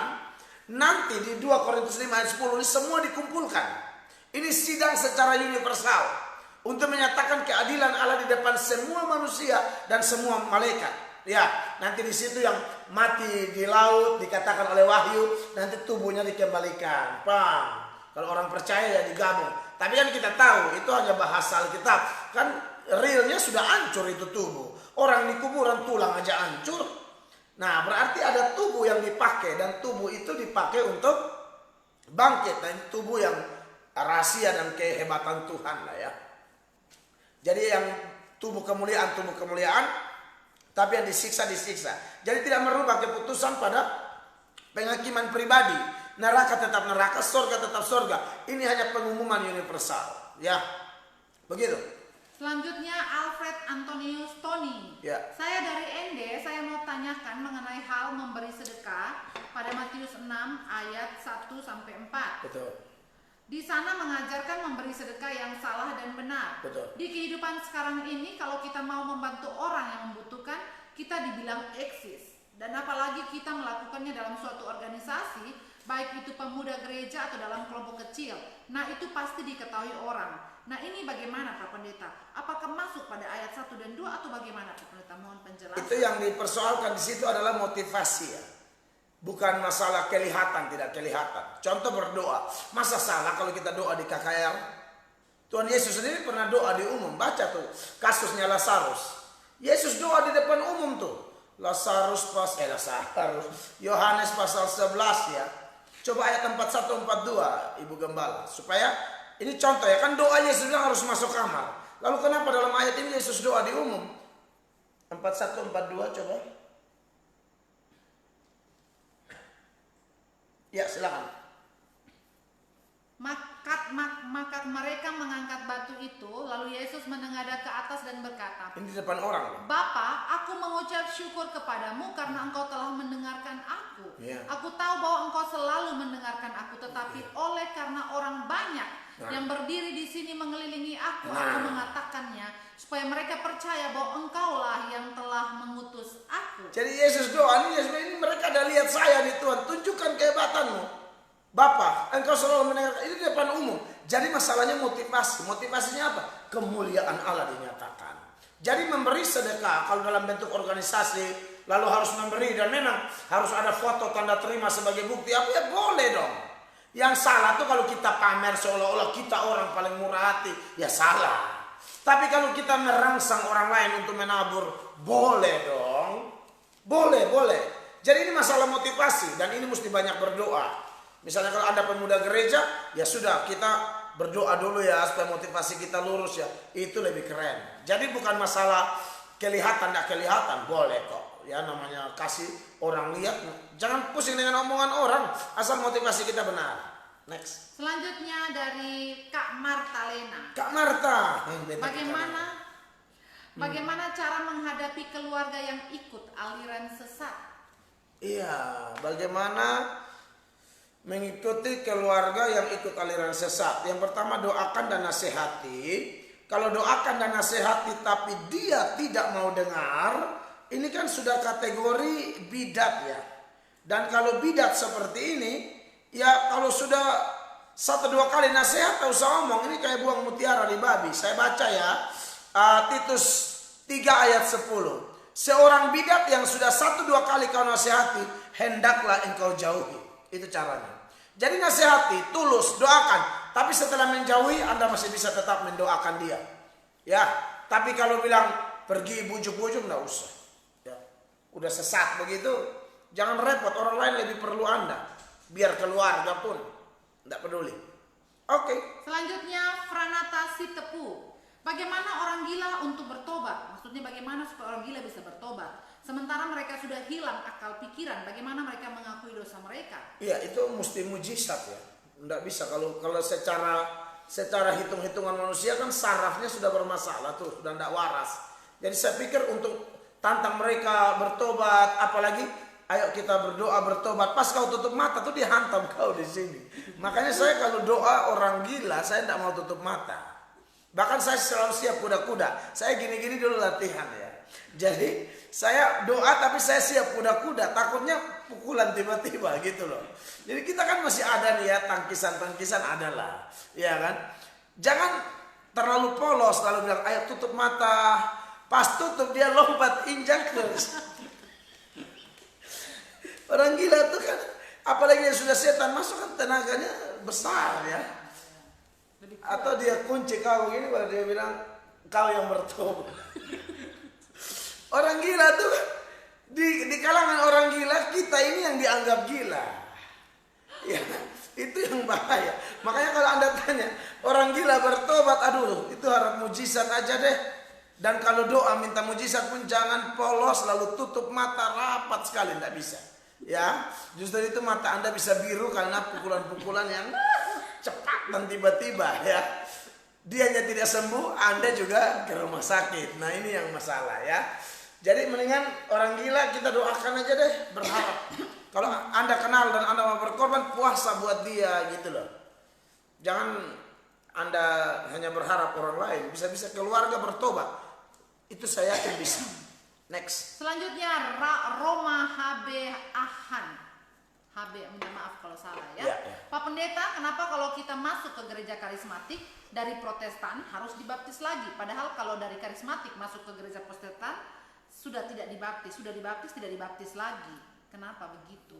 Iya, itu memang perdebatan yang panjang lebar ya. Saya sudah sering menjawab ini, tapi begini. Memang ini saya selalu menjawab bahwa persoalan baptisan begini kan kita saling menghargai lah semua orang dengan tata gerejanya. Ya sudahlah baptisan masing-masing aja toh, tak usah repot gitu loh. Dan Anda juga kalau tidak mau begitu jangan pindah ke karismatik, tetap aja di gereja kamu kan begitu. Namanya mereka punya aturan kayak begitu, yang nggak usah pindah supaya jangan repot. Ya kan, karena mereka anggap Anda pendatang baru dan mereka punya pandangan yang seperti itu ya, bahwa dianggap baptisan yang dulu tidak sah karena alasannya begini. Itu pandangan mereka loh ya. Tapi kalau saya pribadi, saya lebih memilih untuk ya tak usah urus rumah tangga orang, tata gereja orang. Masing-masing hargai baptisan orang lain. Karena begini, di sisi lain kan menjadi munafik. Sekarang di Indonesia misalnya ya, atau di kota-kota di seluruh Indonesia, katakan di kota kami, ada namanya FKIK, Forum Komunikasi Intern Kristen. Nah dalam forum itu kan sudah ada kesepakatan, ini ranah-ranah yang tidak boleh dicampuri loh ya, baptisan kami, perjamuan, ini. Dan itu sudah deal-dealan, tidak boleh, ya kita tidak bisa munafik. Orang sudah deal, ya jangan paksa-paksa orang lah. Dan saya saran juga Anda juga jangan kebiasaan pindah-pindah gereja lah. Tetap aja di gereja Anda begitu ya. Kalaupun mau ke sana ya enggak usah berkunjung aja kan cukup. Gitu ya. Oke, itu saja. Tuhan memberkati. Pertanyaan terakhir dari Mary Kocan Pardede. Mary Kocan. Saya mau tanya, kenapa kami suami istri tidak bisa berembuk? Komunikasi yang baik atau tukar pikiran bila ada masalah. Tolong kasih solusi supaya keluarga kami tidak hancur. Itu tidak saya inginkan. Iya, itu masalah kerendahan hati yang saya sudah singgung tadi, Ibu. Bahwa memang suami harus rendah hati. Ya coba kalau saya bukan sok-sokan, tapi saya kalau bisa memaksakan gaya saya ke suaminya Anda atau suami orang, ya saya pikir akan jadi baik. Sekali lagi kita berumah tangga ini harus rendah hati, harus takut Tuhan, sambil memahami rumah tangga Kristen itu lain daripada yang lain. Karena rumah tangga Kristen itu adalah replika gambaran antara Kristus dan jemaat. Mana ada jemaat yang harus melawan Kristus? Tidak boleh. Tunduk. Mana ada Kristus lupa jemaat? Memelihara, menjaga, melindungi, berkorban. Nah kalau ini dipahami mantap. Ya, saya lihat begitu tuh ibu, saya percaya ada setan masuk ibu. Kalau mulai gengsi, mulai satu tidak mau kalah ya dengan yang lain, itu setan. Setan. Dan Alkitab berkata, peperangan kita bukan melawan darah dan daging. Kalau suami mulai begitu, ada setan yang mulai kuasai suami. Nah ini bukan ibu lawan dengan marah-marah, maki-maki. Perangi dia dengan mujizat, doa bu. Maksud saya doa. Ada kenalan saya itu suaminya selingkuh, tidak pernah berembuk. Gaji tidak pernah kasih, segala macam. Di dompetnya itu foto perempuan lain semua. Waktu itu belum ada handphone. Istrinya berdoa sekitar belasan tahun ibu. 15. Saya tidak tahu ibu punya pergumulan berapa tahun. Semua orang dengan takarannya masing-masing. Ya. Makanya saya anggap orang-orang kayak paling bersuka cita ini kayak istri saya, tidak repot. Dia tidak pusing, dia pasti tahu saya jalan kemana. Saya tidak. Kalau bukan pelayanan saya tidak mau jalan-jalan sendiri. Duduk-duduk. Ayo reunian. Bikin kepala sakit. Bukan tidak mau, tapi kadang-kadang kurang pas gitu loh. Saya hamba Tuhan, reunian lalu main game. Aduh. Bukan saya sombong atau apa, kan kurang pas gitu loh saya ya. Tapi saya juga tidak salahkan orang lain yang nyaman dengan cara itu. Ya itu silakan, tapi saya ini dilihat banyak orang. Umat yang saya pimpin begini banyak. Mereka tidak hanya mau lihat, wah jago khotbah ya, hafal ayat ini. Nah. Mereka lihat teladan. Dan saya bukan melakukan ini terpaksa. Sudah senang dengan gaya ini. Karena Tuhan bekerja ya. Saya berharap suami ibu atau ibu sendiri bisa rendah hati, mengandalkan Tuhan. Sehingga bisa melihat kuasa Tuhan bekerja dalam rumah tangga. Rumah tangga itu mahal. Dan saya ingatkan yang terakhir. Yang paling setan serang dari awal itu keluarga. Adam dan Hawa itu keluarga pertama di Eden. Dan setan tahu keluarga itu perpanjangan tangan Tuhan. Setan hancurkan. Makanya mari kita perangi dia dengan doa. Hidup kudus, hidup benar, rendah hati. Kita menang. Amin. Haleluya. Kita akan menaikkan doa kita. Ya kelihatan ya. Kita akan menaikkan doa kita. Dan kita akan angkat lagu Ibu Gembala. Satu lagu yang menarik. Itu yang Michael Penjahitan kemana? Sungguh besar setiamu, Kau nyatakan bagiku. Haleluya.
Terima kasih banyak Tuhan Yesus buat malam ini.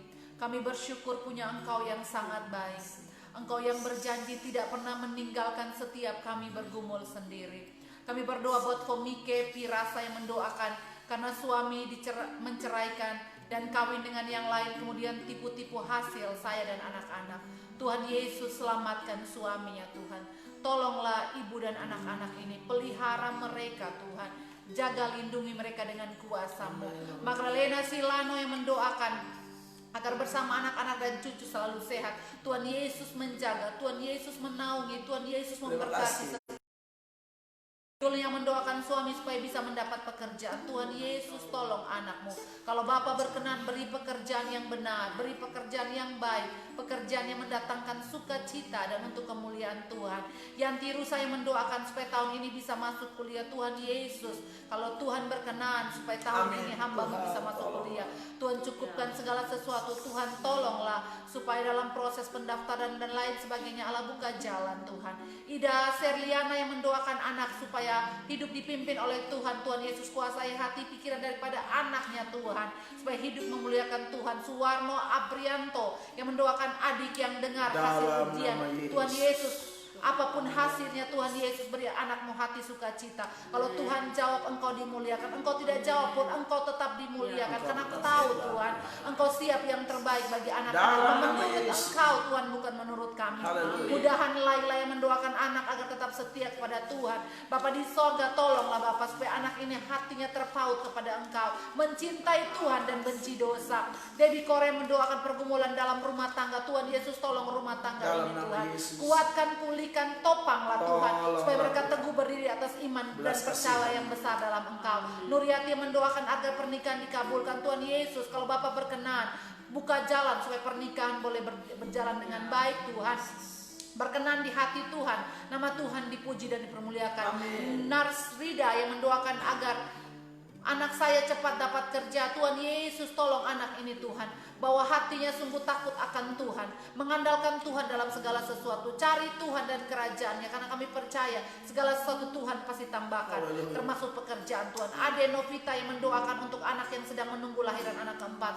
Dalam nama Tuhan Yesus, Allah yang maha baik, Allah yang besar, kami mohon Tuhan jamah, Tuhan tolong Tuhan, supaya proses kelahiran berjalan dengan luar biasa dalam kendali Bapa di sorga, dan biarlah anak ibu sehat. Nama Tuhan dipuji dan dipermuliakan. Erwin Saputra yang mendoakan supaya bisa selalu hidup mengandalkan Tuhan, apapun masalahnya, apapun keadaannya. Tuhan Yesus, tolong anak ini Tuhan, supaya benar-benar dia bergantung mutlak dengan Tuhan, dan dia akan melihat bersama dengan Tuhan segala sesuatu cakap dilakukan oleh Engkau Tuhan. Bapa di sorga, Rosiana Mami Salah yang mendoakan pergumulan anak yang ada di Soe.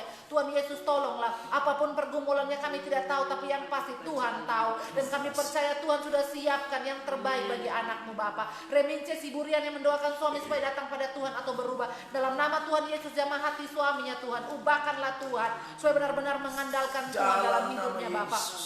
Kami datang berdoa membawa setiap beban sakit penyakit. Moms Angel Joy yang mendoakan suami yang sakit MBN, sesak napas dan jantung. Gilda Safkaur yang mendoakan Bapak Jailali yang untuk proses pemulihan pasca operasi prostat. Mercy Siwalete yang sakit penyempitan saraf. Immanuel yang mendoakan anak Immanuel Uju umur 7 bulan yang sering sakit demam dan panas. Anti Ananta yang sakit di bagian perut sebelah kiri dan terasa panas sampai ke belakang. Dona Miha Bao yang sakit Balo yang sakit vertigo. Elizabeth Risa yang mendoakan anak yang sakit amandel dan batuk. Ignacio Leonard yang mendoakan kakak yang sakit lambung. Suryana yang mendoakan ponakan sakit TBC. Gelsi Tengga Tasik yang mendoakan sakit tulang belakang. Dalam nama Tuhan Yesus, Engkau kenal hati daripada anak-anakmu Bapa. Mereka tahu Tuhan, Engkau Tuhan yang sanggup melepaskan penderitaan mereka. Engkau Tuhan yang sanggup memulihkan keadaan mereka. Kami datang berseru kepadamu Tuhan, karena kami tahu kami dengan Engkau hanya sejauh doa. Ajar kami terus berharap, ajar setiap hamba-hambamu terus berserah kepada Tuhan. Karena kami percaya kalau Tuhan sanggup, Tuhan pasti sanggup Tuhan menyembuhkan setiap anak-anakmu Bapa. Tapi biarlah Tuhan Yesus, bukan kehendak kami yang jadi, tapi kehendak Bapa di sorga. Dan terlebih daripada itu kami mohon, biar Tuhan tolong supaya setiap hati kami Tuhan, setiap hamba-hambamu yang sakit, Allah pautkan hatimu kepada Engkau Tuhan Yesus, sehingga penderitaan sakit penyakit ini kami rasa biasa karena Yesus ada di hidup kami. Kami harus terus mengandalkan Tuhan dalam segala sesuatu. Bapa berkenan, tolonglah Tuhan, jamalah Tuhan, sembuhkan hamba-hambamu Bapa. Fircia Sate Olsop yang sakit asam lambung, sesak nafas, nyeri dada dan sakit gigi. Dominikus Korebengu yang sakit demam, Ardi Uloli yang sakit asam urat, Jenny Mewo yang sakit kepala dan dada kiri terasa nyeri, Linda yang mendoakan kakak Dito Raja yang sakit stroke dan ada gumpalan darah di beku di jantung, Opung Elvi Boru Hutahean yang sakit diabetes, kolesterol dan jantung, Sariati Pek yang mendoakan adik ada benjolan di payudara, Emi Sentul Agung yang akan jalani kemo tanggal 17 ini, Henry Aritra yang mendoakan Happy Raja Guguk yang sakit ginjal. Dalam nama Tuhan Yesus kami mohon belas kasihan Tuhan turun atas setiap hamba-hambamu yang sakit. Bapak berkenan menilik mereka, Bapak berkenan dengan tanganmu yang maha kudus, berkenan menjamah setiap anak-anakmu yang sakit Bapak di sorga. Kami tahu Tuhan, kami hanya perpanjangan tangan Tuhan untuk mendoakan. Sesungguhnya kesembuhan benar-benar datang daripada Tuhan, pemulihan benar-benar datang daripada Tuhan. Kami mohon Tuhan nyatakan kuasa-Mu Bapa. Kami mohon nyatakan kuasa-Mu Bapa. Biar dalam peristiwa ini anak-anak-Mu yang sakit benar-benar tahu bahwa Engkau Tuhan yang besar, Engkau Tuhan yang dahsyat, Engkau Tuhan yang layak Tuhan untuk dipuji dan disembah. Terima kasih banyak Bapa di sorga. Martina Mili mendoakan suami yang sakit belakang sampai pinggang dan prostat. Leonora Kawengian yang mendoakan kakak Sophie Agnes Muntu yang tidak bisa tidur atau insomnia. Sumindar Sitohang yang mendoakan Marito Sitompil yang sakit kanker. Desna Tambunan yang sakit saraf kejepit di pinggang sampai ke kaki sehingga susah jalan sudah hampir 7 tahun. Bapa di sorga, pergumulan hamba-hambamu berat Tuhan Yesus. Kalau Bapa berkenan, tolonglah mereka. Kami mohon Tuhan, Engkau menyatakan kuasa-Mu, otoritas Tuhan Engkau curahkan ke atas hamba-hambamu Bapa. Betapa kami rindu mendengar kesaksian bahwa mereka disembuhkan oleh Engkau Tuhan Yesus. Engkau Allah yang luar biasa Tuhan. Kami tahu, kami minta kepada Engkau sebab kami tahu Engkau sanggup Bapa di sorga. Langit dan bumi kepunyaan-Mu Bapa. Apatah lagi urusan sakit penyakit, urusan ekonomi, urusan rumah tangga. Kami percaya tidak ada yang mustahil bagi Engkau Tuhan. Kami yakin, kami percaya kuasa Tuhan tidak akan pernah terbatas sampai selama-lamanya Tuhan. Terima kasih banyak Bapa di sorga. Kami mendoakan Bapa di sorga Maita yang sedang menunggu proses kelahiran besok pagi jam 9 di operasi sesar. Tuhan Yesus Bapa di sorga, Engkau tolonglah Bapa. Kami mohon Tuhan Yesus nyatakan kuasa-Mu, kuatkan ibunya Tuhan. Tuhan Yesus tolong supaya proses operasi berjalan dengan baik, proses kelahiran berjalan dengan luar biasa dalam kendali Bapa di sorga. Dan biarlah Bapa di sorga keluarga ini Tuhan Yesus makin dekat dengan Engkau. Keluarga Wakano Tuhan Yesus, kami rindu Tuhan Yesus. Mereka mengandalkan Tuhan dan biarlah melalui proses kelahiran ini menyatakan kemuliaan Tuhan atas keluarga ini Tuhan. Terima kasih banyak Bapa di sorga. Segala kemuliaan bagi Tuhan. Kami tahu kami orang berdosa Tuhan Yesus. Ampuni dosa dan pelanggaran setiap kami, termasuk hamba dengan suami yang Tuhan izinkan jadi berkat supaya dosa kami Tuhan tidak menjadi penghambat. Tuhan dengar dan jawab doa setiap kami. Terpujilah Engkau Tuhan. Segala glory, segala kemuliaan kami persembahkan bagi Engkau. Berkati setiap hamba-hambamu, siapa saja Tuhan Yesus, dari seluruh daerah, seluruh di luar negeri atau di mana-mana tempat yang setia mengikuti siaran kami. Kami percaya Tuhan Yesus, jeripaya hamba-hambamu tidak akan pernah sia-sia. Tuhan dengar mereka, Tuhan kuatkan mereka, Tuhan mampukan mereka, Tuhan berkati mereka Tuhan, supaya mereka terus jadi saluran berkat bagi orang lain. Demi nama Tuhan Yesus, terima kasih Tuhan. Haleluya. Bapa di sorga, terima kasih buat acara yang luar biasa ini. Orang lain anggap biasa-biasa, kami anggap luar biasa. Karena Allah hadir, Allah tolong, Allah menjawab. Kami akan dengar kesaksian, mujizat-mujizat dinyatakan, perubahan, pertobatan, pemulihan rumah tangga terjadi. Hamba dan istri hanyalah hamba-hamba hina di tangan Allah yang hebat dan dahsyat. Tidak ada yang mustahil. Hamba mohon mujizat dinyatakan. Tuhan, hamba akan terus melakukan ini, bukan karena hamba, tapi hamba percaya Allahku hidup, penebusku hebat. Akhirnya kekasih Allah, mari angkat kedua belah tanganmu. Terimalah seluruh berkat dari Allah yang Bapa, dari Tuhan Yesus dan Roh Kudus. Adapun seluruh berkat melimpah ini dari Bapa, Anak dan Roh Kudus, baik jasmani terlebih rohani, kita terima menurut kasih kuasa kehendak dan waktunya. Adapun seluruh berkat ini kita terima dalam nama Yesus. Semua yang percaya dan diberkati, sama-sama kita berkata amin. Oke, sampai jumpa besok saudara-saudara. Terus bersama kami untuk saling menguatkan satu dengan yang lain. Nantikan juga video-video saya yang lain di YouTube. dan kiranya memberkati Anda semua ya. Saya dan istri dan tim pamit mundur. Sampai jumpa and Terima God kasih, bless Tuhan you all. berkati.